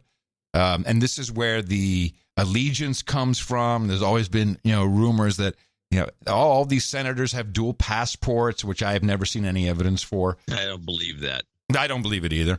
It may be true, but I've just never seen it, but I have heard this before. So it's I don't know exactly why this happens, but it for sure the talk about it is taking place. Well, they're not going to let whoever they are not going to let Omar let up. They're going to have her. She's like they're throwing her to the wolves and to see what happens. I want to play this one more clip. This is another one about the same topic. This is the UK Liberal Party anti-Israel demands. In Britain, Labour Party and opposition leader Jeremy Corbyn's renewing calls for the UK to stop selling arms to Israel in light of the recent UN inquiry that found that Israel may have committed war crimes and crimes against humanity in their response to protesters in Gaza since the start of the Great March of Return last March demonstrations. The report says that Israeli forces targeted unarmed protesters in Gaza with lethal force, including children, journalists, and the disabled, and that they killed 189 Palestinians, almost all of them with live ammunition. The UK government must unequivocally condemn the killings and freeze arms sales to Israel, Labour leader Corbyn tweeted after the report was published. The Labour Party, which is not currently in power, passed a motion last year calling for an embargo on arms sales to Israel. Israel makes their own arms, as far as I know. I mean, they do buy arms, but they. Oh, come on! We sold them the Iron Dome. We give them money to buy stuff. Oh, come on! Oh, yeah, stuff like that. But the Iron Dome is a defensive product, and they're not going to stop sales of that. Let's add another data point: is Trump moving the embassy? This didn't help. Yes, that got everybody all bent out of shape. A few other countries have suggested doing it too. Well, a couple of presidents have suggested doing it, but they never did. And I don't know why. They all suggested doing it, but they never did. Trump did it.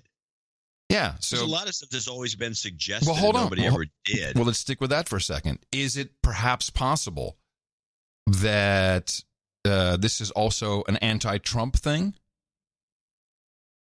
Well, we can assume that a lot of these things are anti-Trump things. Maybe that may be the whole thing. It may all be anti-Trump. It's so sick. I mean, these guys are desperate. I've never seen anything like it. I mean, but yeah, they had a Michael Savage, who has decided, one of the major right-wing talkers, has decided to change everything. His whole life. He's going to a shorter format. Oh, really? Yeah, I'm reminded of Conan O'Brien's experiments with his people are doing experiments. You go into a shorter format. He's going to split the time with Ben Shapiro, who has his own show. No. This is not Michael Savage making a decision. This is Michael Savage being worked out. The new. Well, I think there's some truth to that, but Michael Savage has become a podcaster in the meantime, thinking that that's his exit strategy. Yeah, good luck. He could probably, good luck. Well, I think he could actually do well as a podcaster, because I've seen the stuff that he's doing as the podcaster is just really more entertaining than anything he does on the radio. Well, what does he? So what does he have that we don't have? The money. Sorry. I was going to say, all right, so successful, but not financially successful. That makes sense. I don't know what financially successful would mean to him. At this point, I don't think he cares, because he's more of a, I think he's an egomaniac, but I think he just likes being able to just say what he feels like without anybody interrupting or telling him not to do it, or stations dropping him like WABC did. Right. When WABC dropped him, or said they would, I think they did drop him. That's when he started the podcast idea. He says, "That's it. I've had it. I'm doing podcasting, and because I can't be held hostage by these radio stations." Right.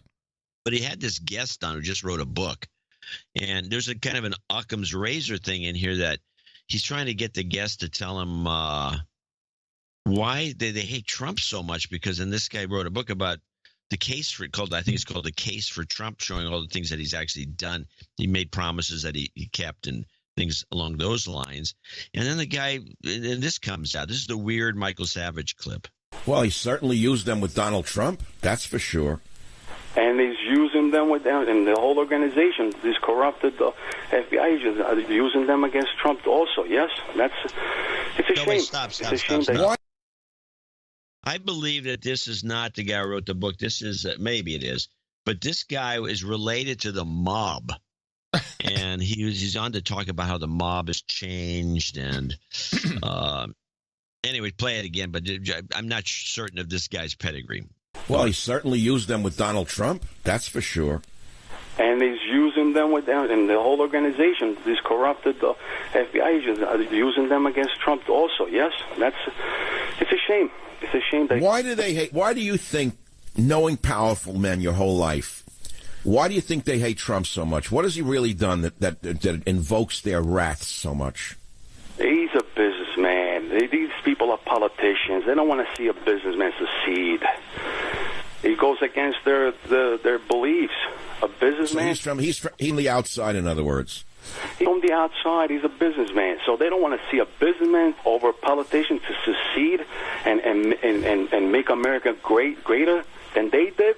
That's the lesson I want to see. I don't think that's that weird. That makes sense. It's actually kind of an Occam's razor thing. It's like, hello, Trump is not a politician. He didn't even come in through the political system. That's the whole problem. He's a businessman. Even though Michael Savage he missed it as usual. He says, "Oh, he's an outsider." No, it's not that he's an outsider.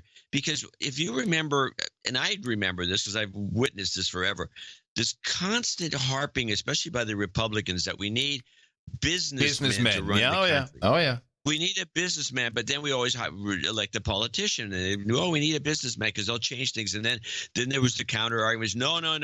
The businessman doesn't know how things work in government. Government's different. Government needs politicians and needs people that know how to work a governmental system. And then you have that back and forth argument. If the whole thing just boils down, as this guy thinks, to hate the Trump hate and the whole machine, is because he's a businessman proving the old theory correct that a businessman can run, government operations, maybe eventually get the Pentagon audited. The simplicity of that is just kind of like took me back a bit because it's possible. That's all it is. Well, recall when he first came onto the scene and when he first, looks like he was really going to get elected, just look at all the pictures. I mean, every single politician, every politico in the United States is somewhere mugging on camera with Trump at some party because he's one of those guys. I've been to parties where Trump was there. It's the same idea. All that happens is they put up with him with his boorish behavior and his golden life, because he contributes to their campaigns. He's got a lot of money. He has a lot of say. He has some influence. And they just put up with him, but they all just like, that guy's a dick. He's a douche. What a moron. What a shithead. But then all of a sudden he connected. He becomes president. Yeah, and that's not why we invited you to the party, Donald. You're not supposed to, get into our lane here. Stay out. Yeah. So Stay in your lane, bro. It's the arrogance of the political class. And this may never happen again in our lives. I'm happy we're witnessing it. We may not have a life after this. You never know. It could happen. Just about Ben Shapiro.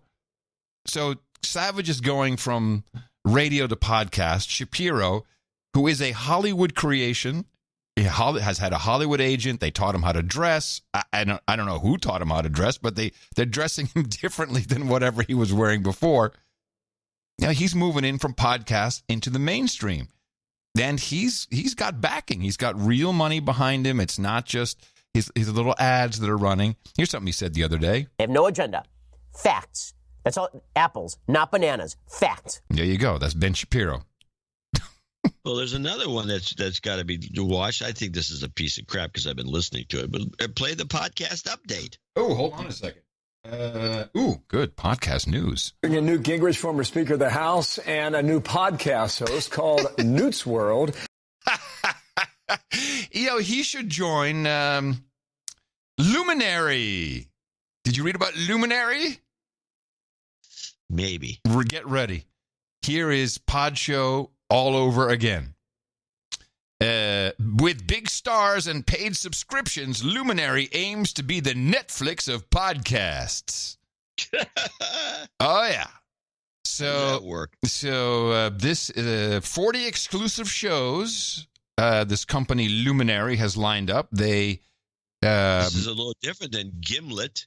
We should just make a list of all these networks. The offerings come from podcast startup called Luminary that has emerged from stealth mode to unveil stealth mode. Here we go. We're in stealth mode. They've emerged from stealth mode to unveil nearly $100 million in funding. Yeah. Now, here's a little difference. With a subscription-based business model that it hopes good luck with that. Hopes will push the medium into a new phase of growth. And here's the quote. This is from the New York Times. We want to become synonymous with podcasting in the same way Netflix has become synonymous with streaming. By the way, I don't think Netflix is synonymous with streaming at all. This is Matt Sachs, Luminary's co-founder and chief executive. I know how ambitious that sounds. We think it can be done. And with some of the top creators in the space, they all agree. Creators in the space. Hold on. Creators in... I got to write this down. If someone says, I'm a creator in the space. Creators in space. Okay, that's the opening of the show. That's good. So, and the idea is he's going to charge $8 a month for subscribers to gain access to Luminary's lineup.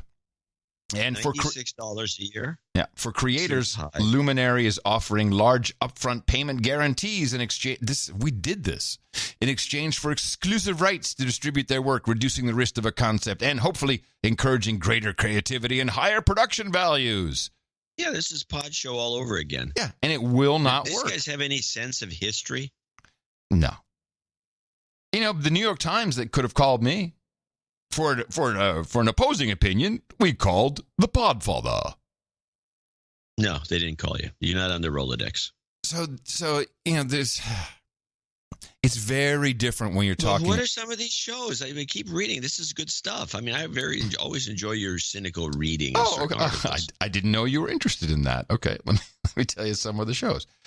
Patti LuPone as a bebop singing junkie nun in John Cameron Mitchell's musical follow-up to Hedwig and the Angry Inch.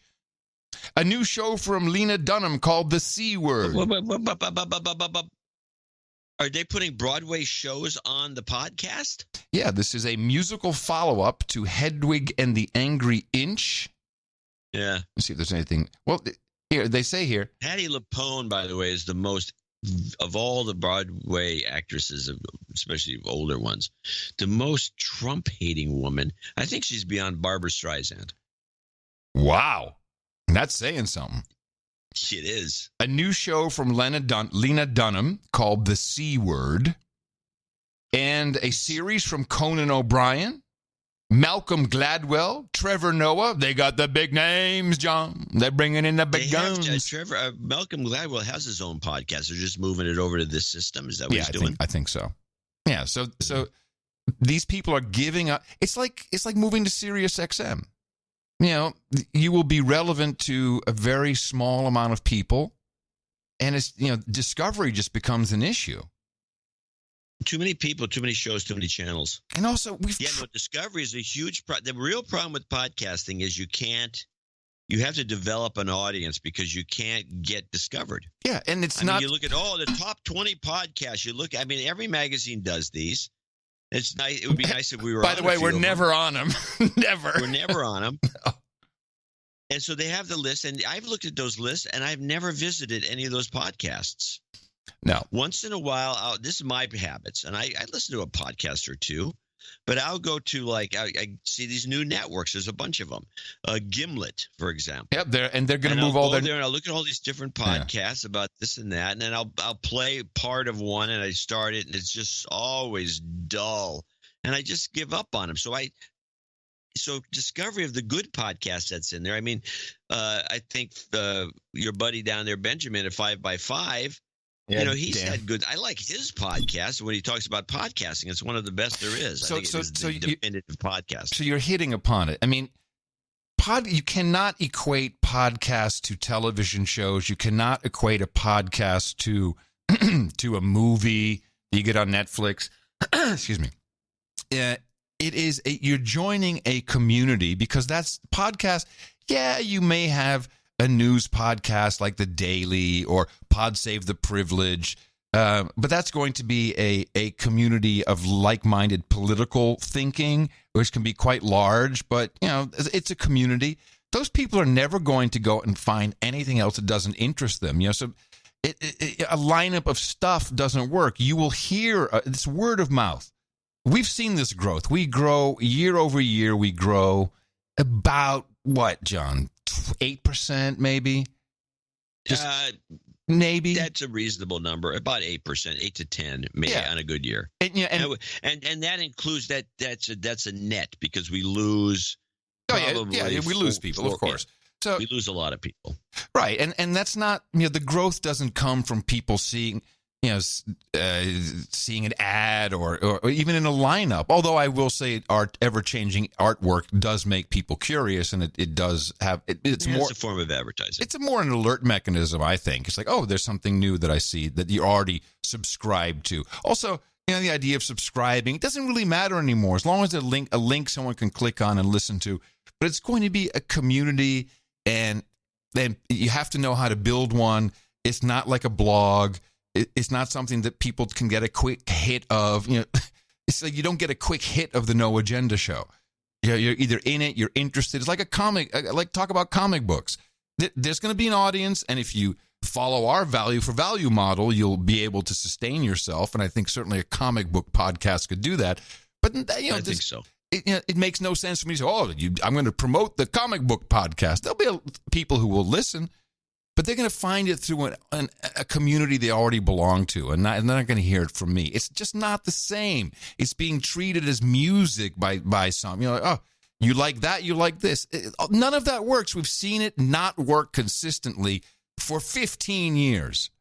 We've seen the monetization ideas of a network of shows not work for 15 years. You cannot monetize it that way. Some VCs. This is a matter of the VC soak. And dumb VCs that don't want to talk to anybody who knows what they're talking about. Just throw money at these sorts of things because they got a good sales pitch, and they use old media examples to try to promote it. It does, and you're right. It's going to be a.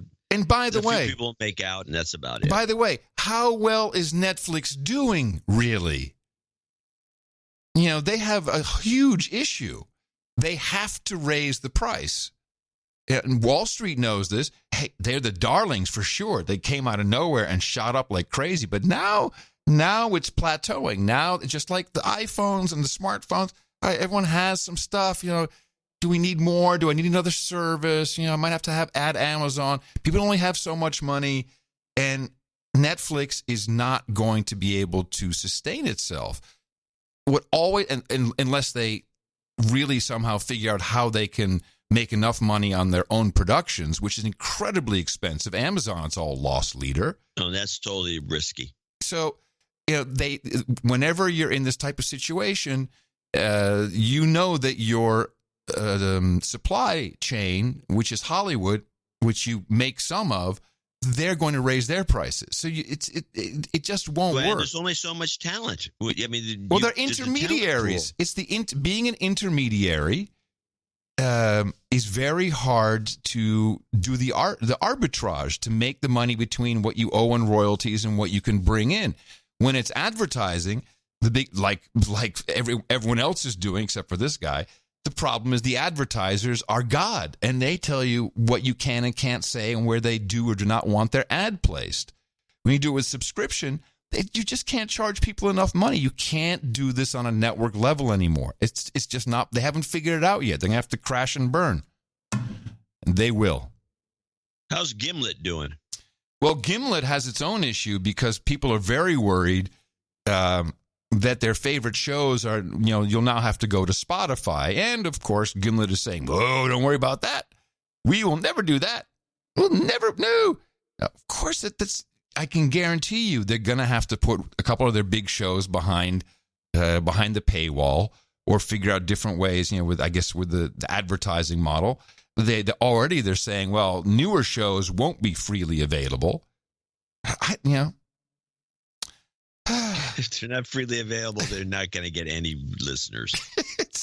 So that's why John and I, over time, it wasn't like we wrote it on a whiteboard, but we're agile enough and we cared enough to figure out what the community was capable of doing and how to grow it. We came up with a value for value concept. It's 11 years. We're still here, but we're not a network of shows. We're a network of producers. Oops. It was such a nice ending, and then I hit the wrong button. Yeah, you do that. That's why we're not Slick. I'm not Gimlet, I'm going to show my support by donating to No Agenda. Imagine all the people who could do that. Oh, yeah, that'd be fun. Yeah, on No Agenda in the morning. Oh, we do have a few people to thank. Very few, I might say. Very few. Susan Johnson leads the list. She's in Hillsboro, Oregon. Dame Susan, I believe. $100. Matthew Anderson in West Roxbury, Massachusetts, $100. John D. Carney in Alpharetta, Georgia, 8008. Scott McKinsey in Wimslow, Cheshire, UK, 7943. Yeah, we need to read he's got this. a knighthood thing going on. Yeah, so I thought I might be getting. Shall I read it? Yeah, go read. Read. I thought I might be getting close to my knighthood, so I did some quick accounting, and turns out I was very close. So I've just sent $79.43 for your way to round up my long overdue contribution to the round table. I've been a listener since episode number 1. Wow. I guess I'm proof that anyone can get to a knighthood with a regular monthly donation along with one-offs here and there. Your show is a continued source of inspiration for my No Agenda novels and giblets. Yes, this is Scott McKinsey, who has written several No Agenda novels. Look them up on Amazon. And long may it continue. I have another No Agenda novel in the works called The Archivist. That's a funny one. The Red Cell is the one I have sitting here on my desk. Just Red Cell. The Red Cell, which is good, yeah. That's a good one. But it sounds like you may be the subject of the next book, John. Yeah, it might be. I should be a detective. I don't know if that's what you'll be, but you will be the archivist. We'll see what happens. I'd like to be known as Sir Scott of the Cheshire Plains, and I'd like to request footballers' wives and Prosecco at the round table. Footballers' wives and Prosecco. All right. He says, keep up the great work. Thank you for your courage. Let me add that to the table. Forward to that for later. Let me call Abraham Daly in Raymond, Maine. I'm calling room service. 7510. There's a note that I need to read because this is kind of interesting because this is something I posted like 20 years ago. Oh. I noticed a spelling mistake in the following line of your chili recipe. Uh-oh. This is a spicy bean stew that shows off a mixture of 4 distinct-looking and distinct-tasting beans. The first use of the word distinct is missing, or is spelled wrong. It's missing an N. Okay. Thank you for that update. I will change it at some point in the future. And where can we find this chili recipe? I don't know. It's on some. I have it posted all over the place. Can you just say Dvorak's chili recipe and it'll pop up somewhere? I give it a shot. Go on to Googly and see if that works. It might work because it is. It's here and there. I try to. Well, I use Sear X, of course. Dvorak's chili recipe. Let's see. So that's the meta search. There it is. Just add the Super Bowl and beer. John C. Dvorak's chili recipe. 2014. Right under that, obituaries. I do not know why I got that third result. Maybe people think that the recipe they think it's a killer. Yes, it's a killer recipe. Oh, the recipe. Sir Paul. The recipe that won the first Comdex chili cook-off. Yes, it did. All right. It has beans, which caused a huge controversy. Make sure you spell beans right. Anyway, Sir Paul from Twickenham, Middlesex, UK, 6969. Robert Marsh, in Hearts. Oh, he needs emergency goat scream jobs karma. Since we have a short list, I think we can do that. Yeah, give it to him. Yeah, okay. Jobs, jobs, jobs, and jobs. Let's vote for jobs. No, it's Robert. Yeah, Robert. You've got karma. That's Robert. Yeah, that's for Robert Marsh in Hartselle, Alabama, 69. I'm sorry, Marsh. Yeah, Robert Marsh. Sir Nathan, Sebastopol, 69. Baron Mark Tanner, our buddy, 6789. We got to set up another LA meetup so we can chat. Paul Moss in Lansing, Michigan, 6666. Another nighting today. Up. Yeah, dear John and Adam, with this donation of 6666, that's double 33s. For extra luck, my total donation should reach the $1,000 mark to gain full knighthood. My previous donation of $933.34 will be attached in a follow-up email to provide validation. Upon knighting, I would like to acquire the title of Superfluous of the Best Words. Superfluous of the Best Words. At the round table, I request plenty of bourbon and blunderbusses in the hope that hilarity and not calamity will ensue from the combination of said items. I do not request any jingles or karma, but do look forward to the Michigan Local 1 meetup on Sunday, where I'm sure topics of many varieties will be discussed. Those guys, I gotta say, Michigan, they have their own meetups regularly. This is a good idea. They all seem healthy. Also, I'm glad to hear that Pat is no longer a douchebag. In the morning, Phil. All right, Phil, I'll see you at the round table. Derek Cope in Shanghai, China, 66. Derek Cope, was a NASCAR driver, used to be named Derek Cope. I don't have anything to do with it.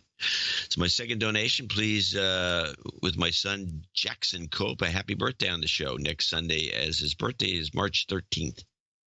He will be turning 13 and entering young manhood. Also, please wish my smoking hot wife a happy anniversary, 10th. On March 23rd. All right, Derek, you got it. Stephen Davidson in Olalla, Washington, 5510. Sir Tom Dari in DeForest, Wisconsin, double nickels on the dime, 5510. Michael Gates, 5280. Theodore Kotick in Austin. He needs a de-douching, so I'd like to give that to him. You've been de-douched. He said he really enjoyed the Austin meetup. The meetup. Yeah, cool.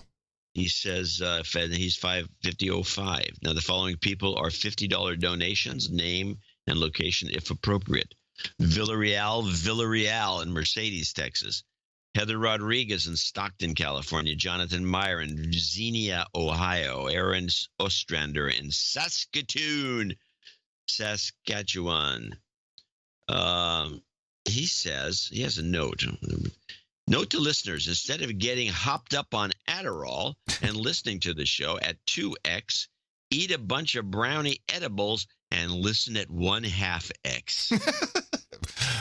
That's right. That would be something. Sir Matthew Januszewski in Chicago. Paul Van de Cordelar in IJmuiden.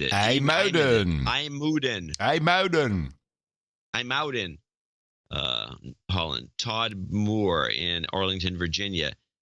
Diane Sago, who's got a birthday coming up to his first smoking hot husband. Trey, 50.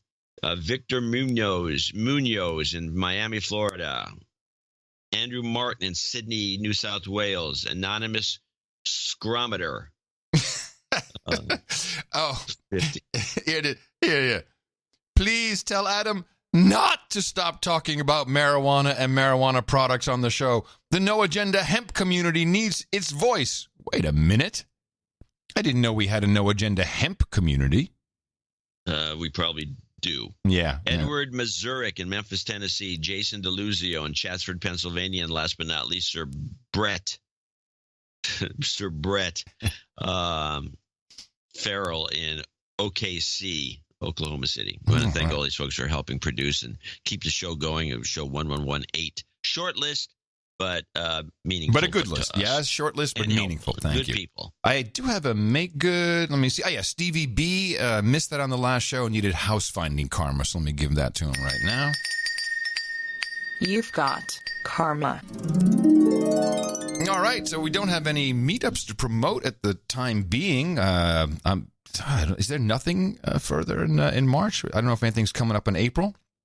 So this is something that people you can organize. And, once the keeper and I, get through moving house, getting married, resting for a second, I think we're ready to travel. Where should we go next for a meetup, John? Moving house. After we get out of hospital, we move house. Where should we go? Leaving hospital for a house. Where should we go? What's a good spot? Tennessee beckons, the way I see it. Tennessee beckons. They have had a meetup. I'd like to go somewhere. Yeah, but they haven't had a meetup with either of us. Yeah, but there's some states. There's some states that have zero meetups. Well, how about Chicago? Or Chicago? You got relatives there. Yes. Oh, that's not a bad idea. Possibility. All right. Well, we'll be taking requests for proposals. So send your RFP. RFP, yeah. Send the RFP to the We're looking for your RFPs. You and the MMM. Yeah, if possible, please give us some insight as to why your state should be next, or your country for that matter. We'll work on that. But of course, we want to thank everybody who supported us today. The Value for Value Network, it continues to work and survive, and we certainly appreciate it. Also, everybody who came in under $50 on a lot of our subscriptions. Some people like to remain anonymous. That's our deal. Under 50, we don't mention you.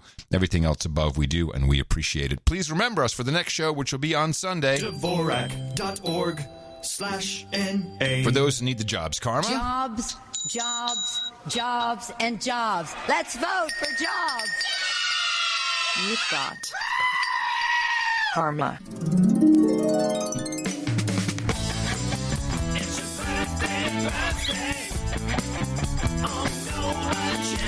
Today is the 7th of March, 2019. Here is our list for today. Not too long. Douchebag Brianna says happy birthday to her boyfriend, Bryce Shanka. He celebrates tomorrow. Dan Victor, surviving the media. Happy birthday to his mom. Hey, Mom. It was her birthday yesterday. Derek Cope says happy birthday to his son, Jackson, 13 on the 13th. And Diane Sago says happy birthday to her smoking hot husband, Trey Tomure. And we say happy birthday to everybody there from the best podcast in the universe. Yeah, it's great, John. Sounds really good. The recorder. No, you were kind of in key.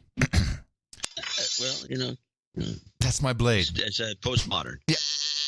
Pick up the blade. Pick up the blade. I got it. Here it is. There it is. Okay.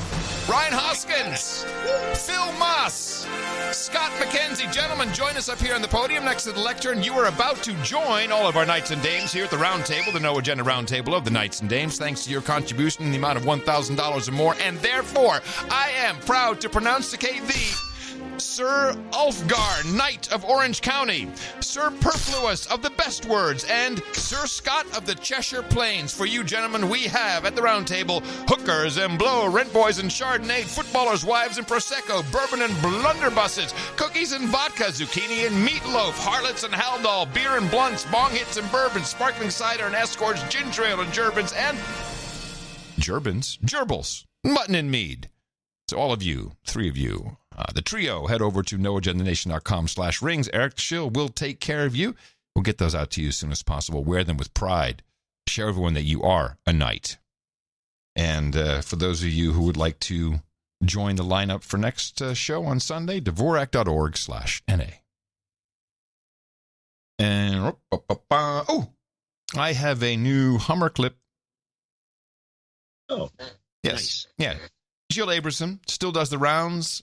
For those of you listening at the half speed, after the edibles, you'll enjoy it. Facebook plays a huge role in siloing the audience for news because the almighty algorithm, it values what you click on and what you share. So what you like and what you share. And so it keeps feeding you what you'll like and what you'll share. And for political news, that tends to be, news that reflects your political outlook, either on the left or the right.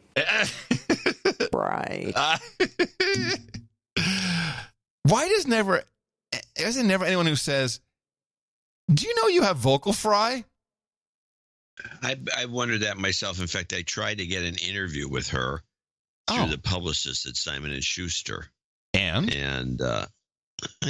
podcaster.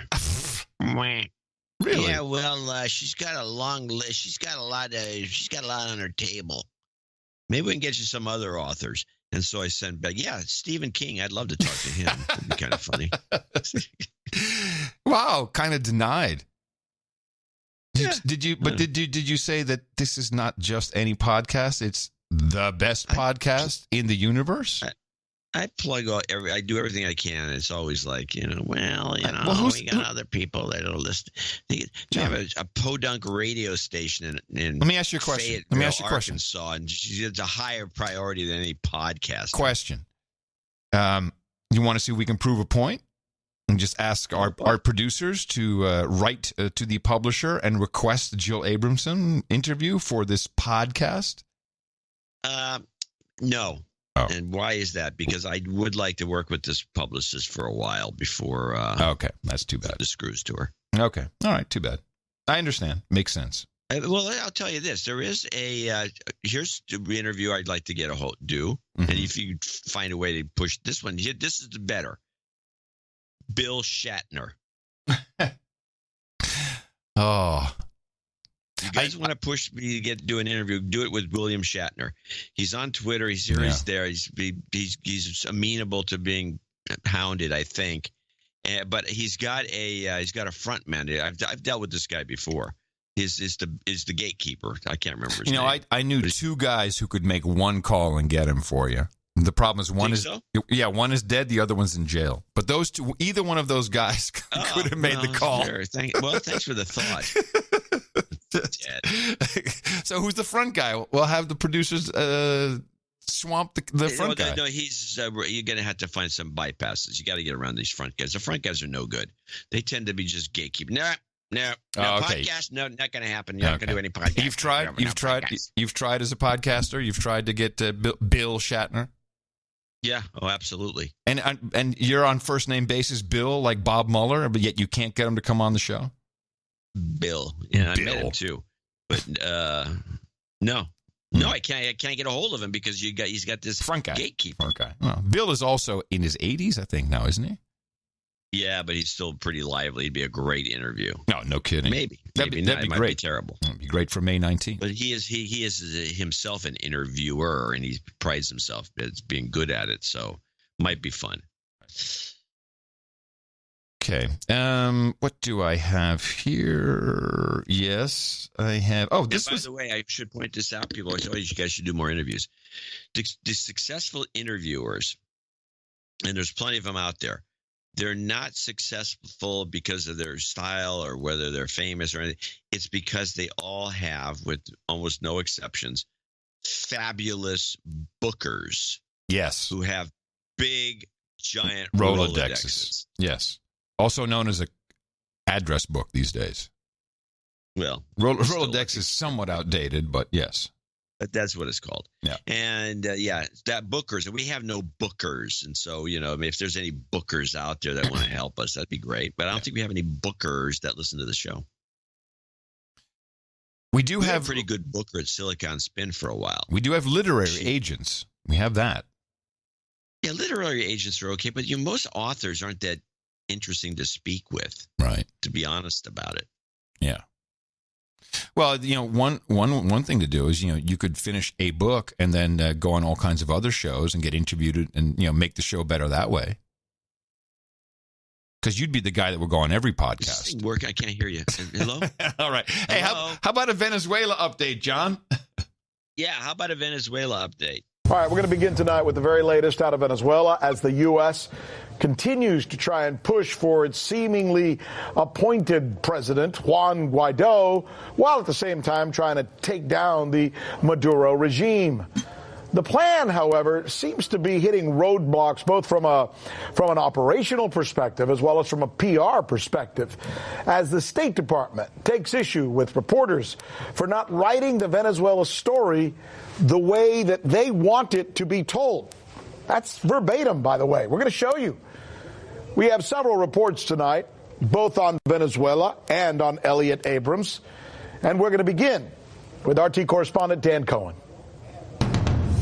Sanctions have been called the silver bullet of the American national security arsenal. And while they've failed to topple Nicolas Maduro so far, now the Trump administration is threatening to level sanctions against international banks just for doing business in Venezuela.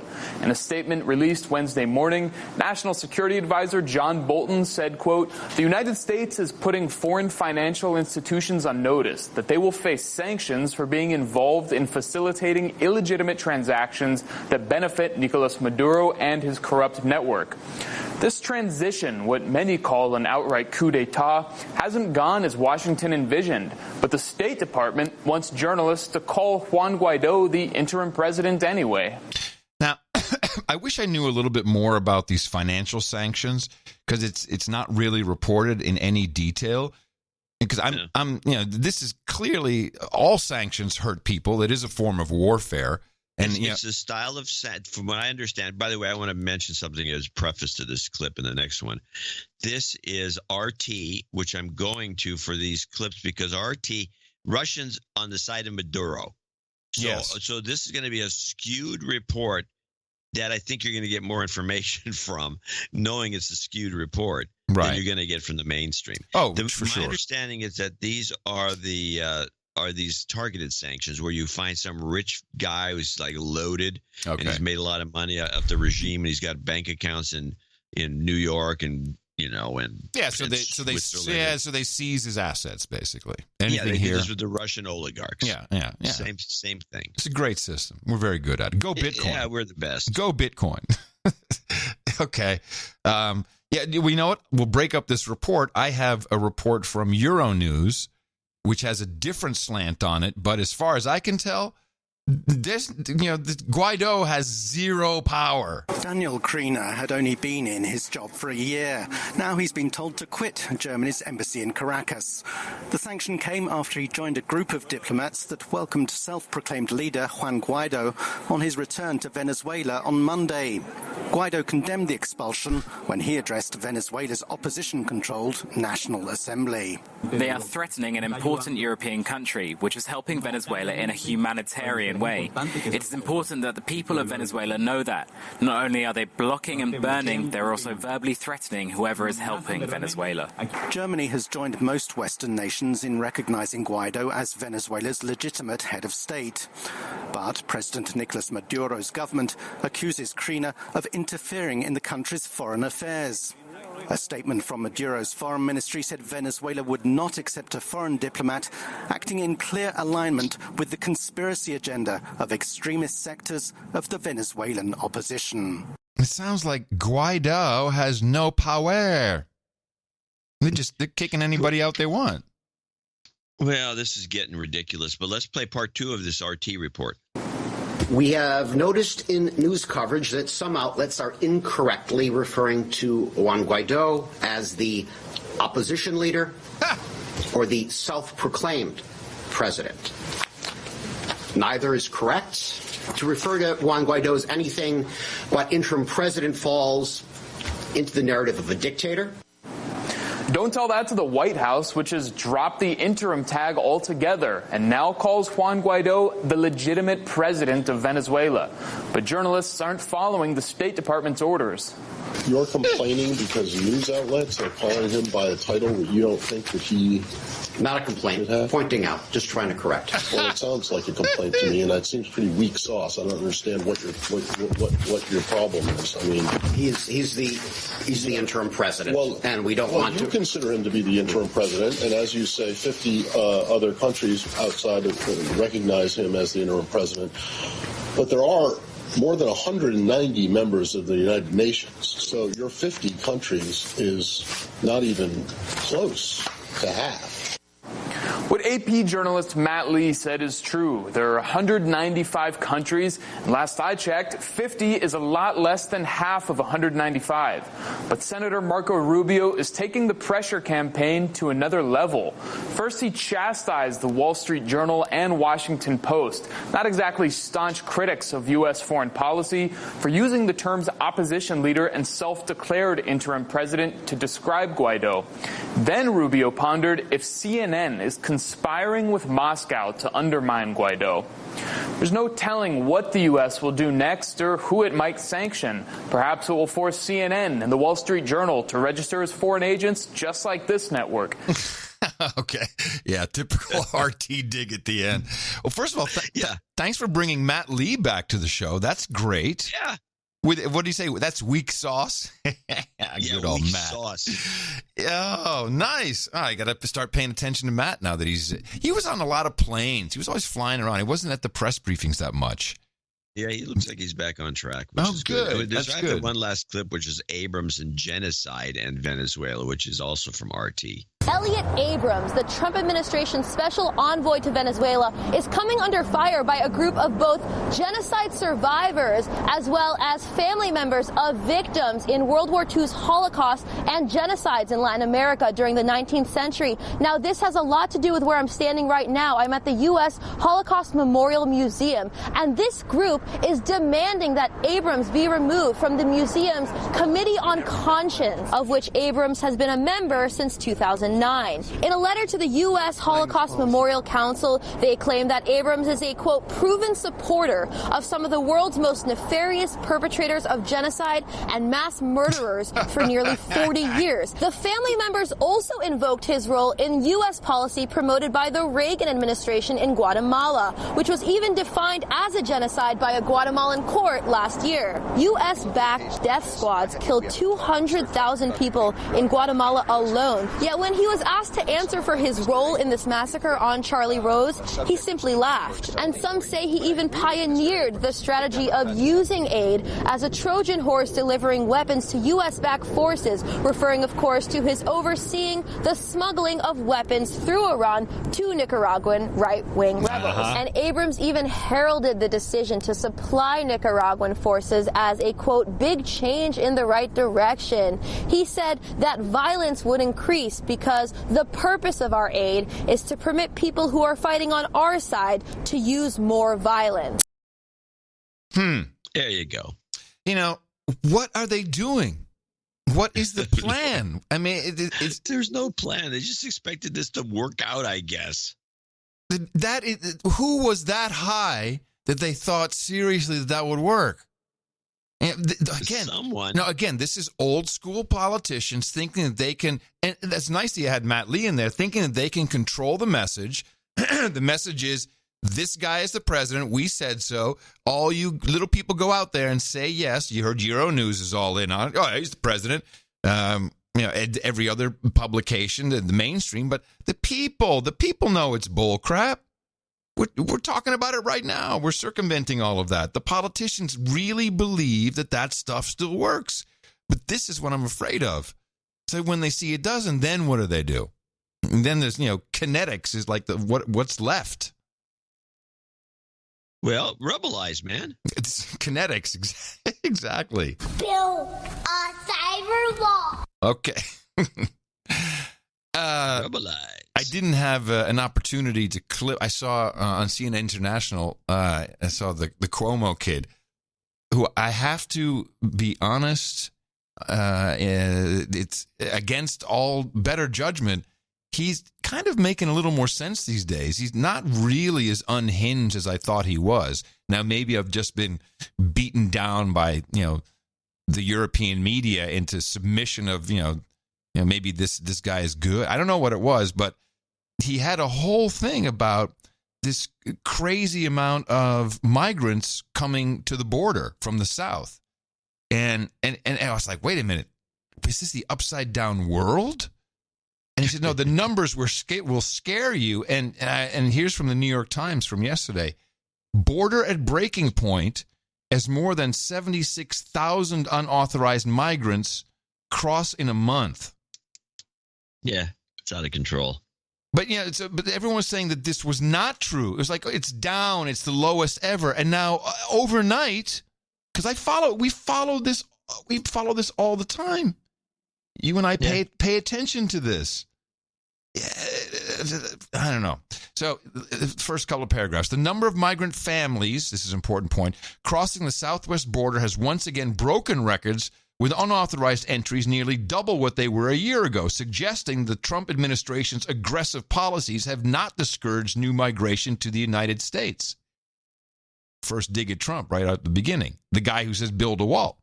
More than 76,000 migrants crossed the border without authorization in February, an 11-year high and a strong sign that stepped-up prosecutions, new controls on asylum, and harsher detention policies have not reversed what remains a powerful lure for thousands of families fleeing violence and poverty. So are they going through ports of entry, John? It's never made clear. I think they probably aren't. I mean, the point is somebody keeps bringing this up, and I think it's just a logical thing. It sounds like R. Kelly is. You got to just think. The argument, you see these people, just the liberals again arguing with the conservatives, saying, well, you know, the conservatives making the drug argument, which is what Trump needs for his to use some one of that law that you pointed out. The drugs are coming across. No. Yeah, USC 10284. No. The liberals will say it's a known fact that all the drugs that we're capturing are coming through the points of entry. And that's the place we got to beef up that. The rest of it, this open border doesn't mean anything. And the counter argument is, well, let's see. If you have a choice between going through a port of entry or just waltzing across a big open wide space with your illegal drugs, which one would you prefer? Duh. And there's no counter argument to that. Here, end of this article, or end of this, the first part of this article. President Trump has used the escalating numbers, which they've all denied up until now. Now, I don't know what's true anymore, but okay. President Trump has used the escalating numbers to justify his plan to build an expanded wall along the 1,900-mile border with Mexico. But, says the New York Times, but a wall would do little to slow migration, most immigration analysts say. While the exact numbers are not known, many of those apprehended along the southern border, including the thousands who present themselves at legal ports of entry, surrender voluntarily to Border Patrol agents and eventually submit legal asylum claims. So they do go across illegally at other parts. Yeah, of course they do. It makes nothing but sense. That's what you do. I mean, if you think about it, why would you go stand in some line to go across at Tijuana when you can just waltz across somewhere around Texas somewhere, wherever there's no protection whatsoever? The main problem is not one of uncontrolled masses scaling fences. No, a humanitarian challenge created as thousands of migrant families surge into remote areas where the administration has so far failed to devote sufficient resources to care for them, as is required under the law. Jeez. I mean, here's what I saw from a meta perspective, because we've been watching this. This is what you and I do. For the past months, it's bull crap. It's really not bad. It's ports of entry. There's not a lot. It's diminishing. It's going down. And then overnight, oh my God, it's here. Yet that wall is not a good idea. Am I the only one who's seeing it this way? Did they just switch their story? They did switch the story, I think. I don't know why. Because it's unavoidable? Because it's crazy? No, I think it's because the other story was working. Well, yes, this is true. All the drugs are going through the legal ports of entry. All the drugs, because the drug guys are so stupid that that's what they do. It's very, I don't know. It's some sort of lie. It's lies. Now, there was an interesting show the other day here, and they were talking about fake news. Because, this term fake news is not just something we use. It's used in every country around the world. They'll speak Dutch, en they'll say, nou, we gaan het nu even over fake news hebben en wat dat inhoudt. So, you just hear the fake news. They're using the English word. Not the Dutch word, which would be nepnieuws. No, they say fake news. So it's a brand. But what they call fake news here is a little different. Fake news here is Russian bots and agent provocateurs online. It's not fake news about, from the mainstream. Huh. And they use that consistently. Well, good job. marketing it. It is a very good marketing job. Writing up some fake news. Trying to get cheap clicks and top page views. Writing up some fake news. Oh, it's propaganda time. Here is a report.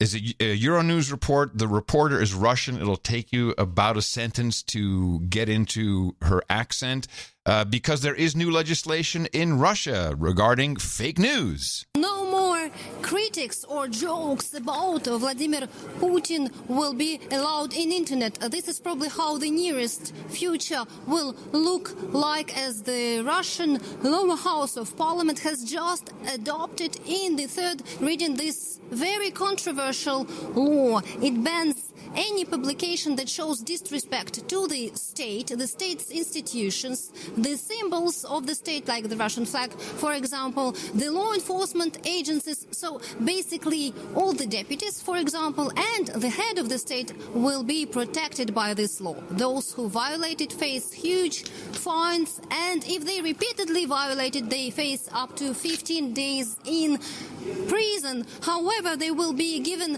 a day in order to destroy and delete this publication. And what does disrespectful mean?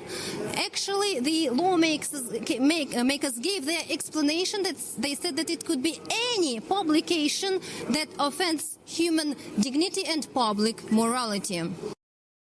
I'd say that's a pretty good law for Putin.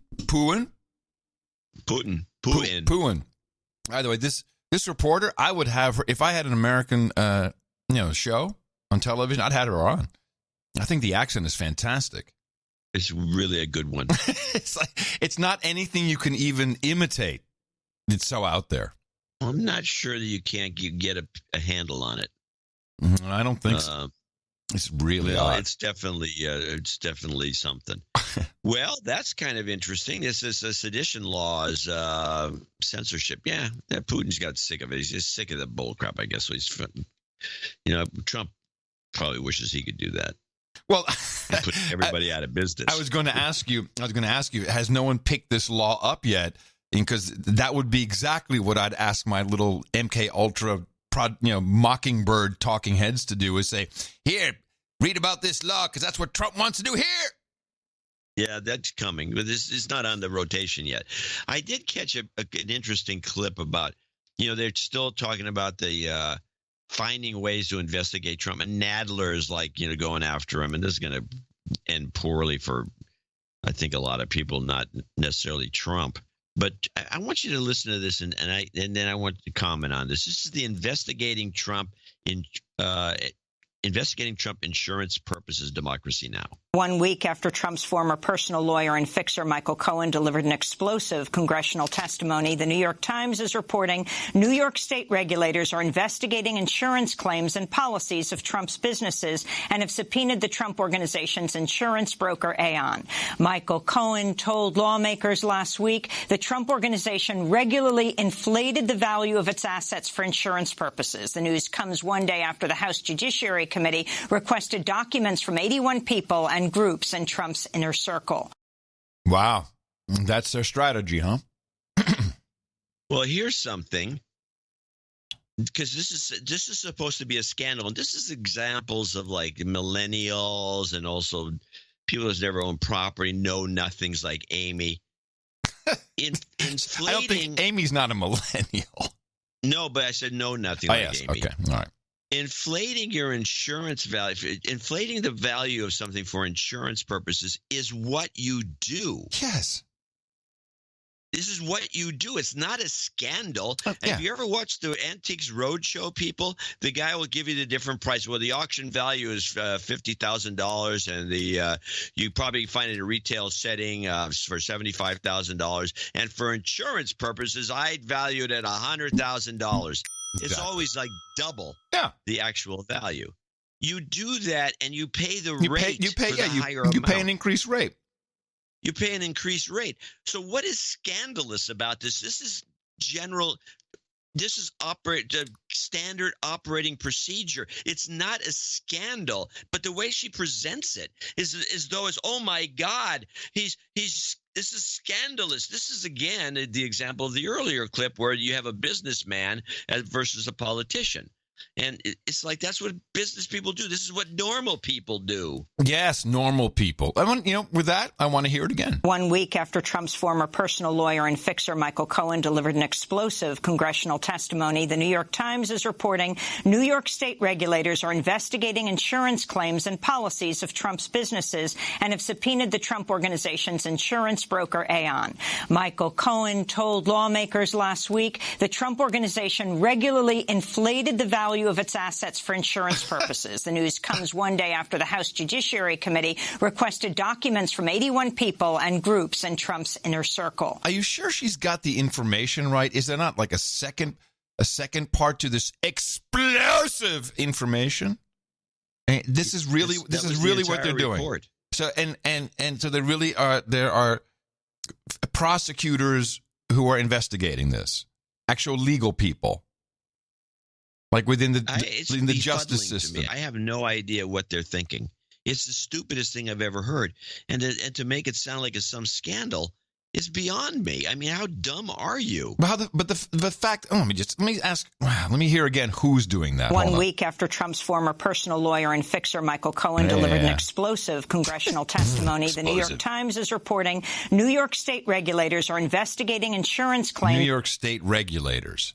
So that's not justice. That's politician enforcers. Yeah, regulators. What the regulators would be? They regulate insurance companies. They don't regulate people. Oh, I thought maybe it was government regulators. They are government regulators from New York State. Okay, but she doesn't really say what kind of Okay, I guess it's insurance regulators. She said insurance regulators. We have commissions. They have insurance regulators. Why would they be doing it? I hope someone from Iowa, maybe even Des Moines or Connecticut, if it has to be, can send us some information about this. Maybe there is something weird about or not kosher, so to speak, about inflating your asset values for insurance rates. I don't see how it's a problem either, but maybe we're missing something. No, you inflate them to make sure that they're covered if something bad happens, and you pay that you pay the money for that inflated rate. Yes, you pay it exactly. Okay, that's baffling. Anyway, you're right. It's a head shaker. And it's like they play this stuff straight when they run these stories. She doesn't unthinking kind of reporting. It's just as really rampant. The whole country, you can't get anything. The news is terrible. Yes. So I have. It is. Yeah. We can end. If you got one more clip, that'll be our last for the day. I got a clip I want to play. This is the Birmingham school in the UK. I think it's a fun story. The LGBTQAAP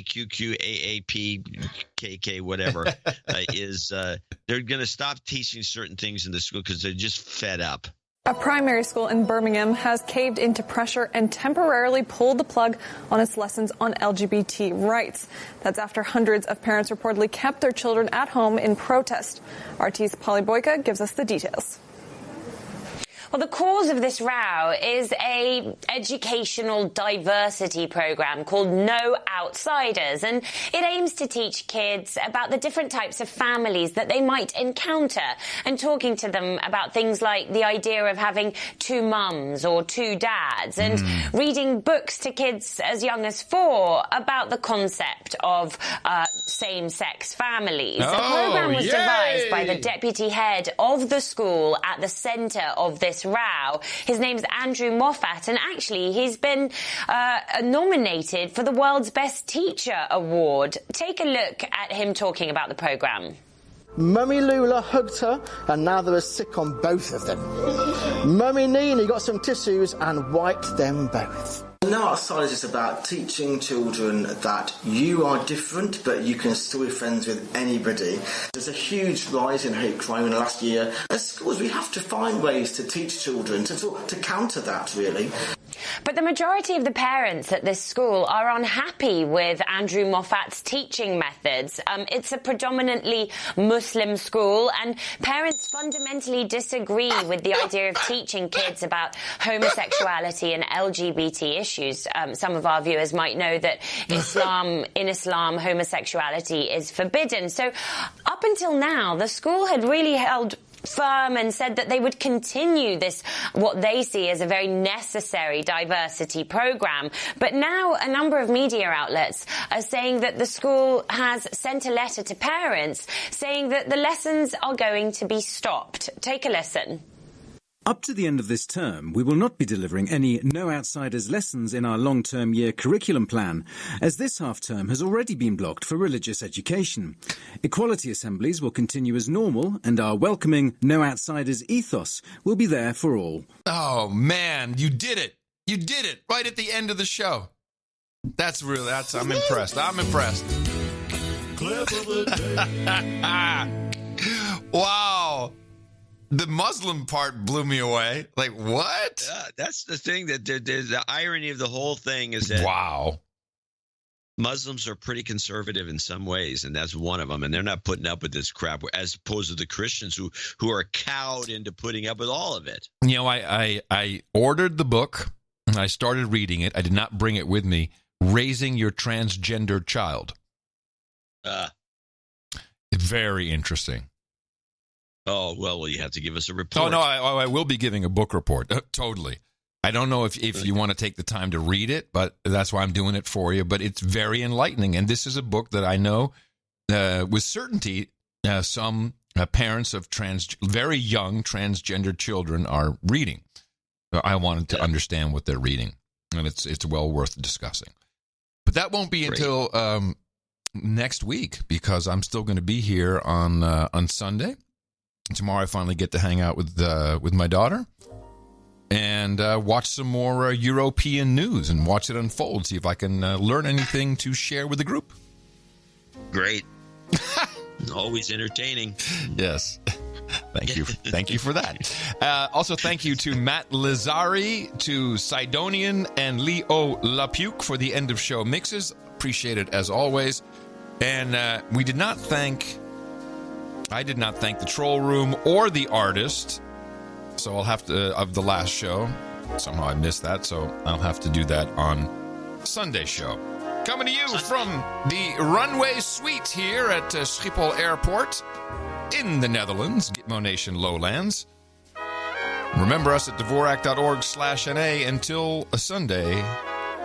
In the morning, everybody, I'm Adam Curry. And from northern Silicon Valley, where it's sunny today. Maybe it stopped raining for a while. It's been raining like crazy. I'm John C. Dvorak. We return on Sunday, right here on No Agenda. Make sure you're there. And remember, Dvorak.org/NA. Join the Value for Value Network. The perks are unbelievable. Until then, adios, mofos! And such.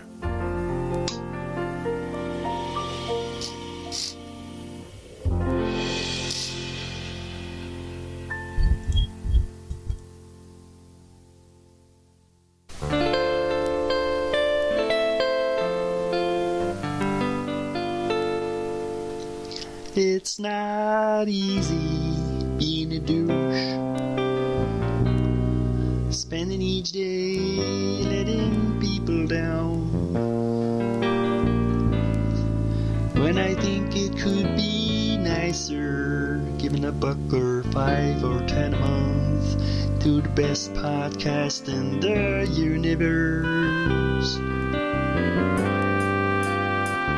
It's not easy being a douche, 'cause it's really cheap, like a cup of coffee a week, or ice cream, or a movie. It really makes a big difference. Give it some steady support to Adam and John. But a donor is better than a boner, 'cause the show is so cool and with friends I like. And no agenda can change your life, pay or make love. can't see the world, and the media is like a road 33. When a small gift makes the change, and it can even make me a knight. Sit at the round table with other knights and dames, and hookers and blow. Oh yeah, that's it. Oh, that's just what I need. Sir douchebag. That sounds better. In the morning, douchebags.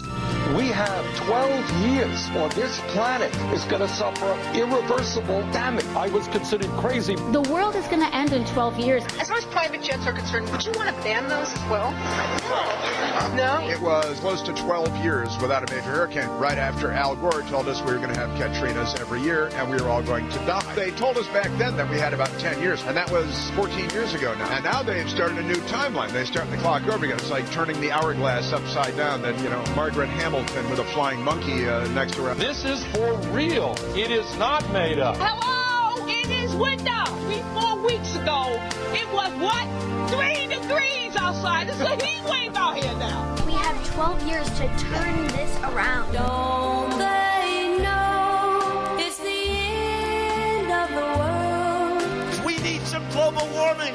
It's freezing. We're going to die. At the end of the day, you're all going to die. Don't they know it's the end of the world? It's going to cut off. Use your time wisely. Watch Spaceballs. Great movie. Great movie. May the Schwartz be with you.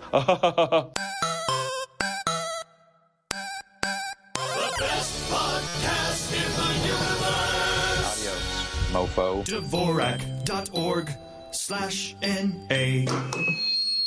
No agenda. Facts.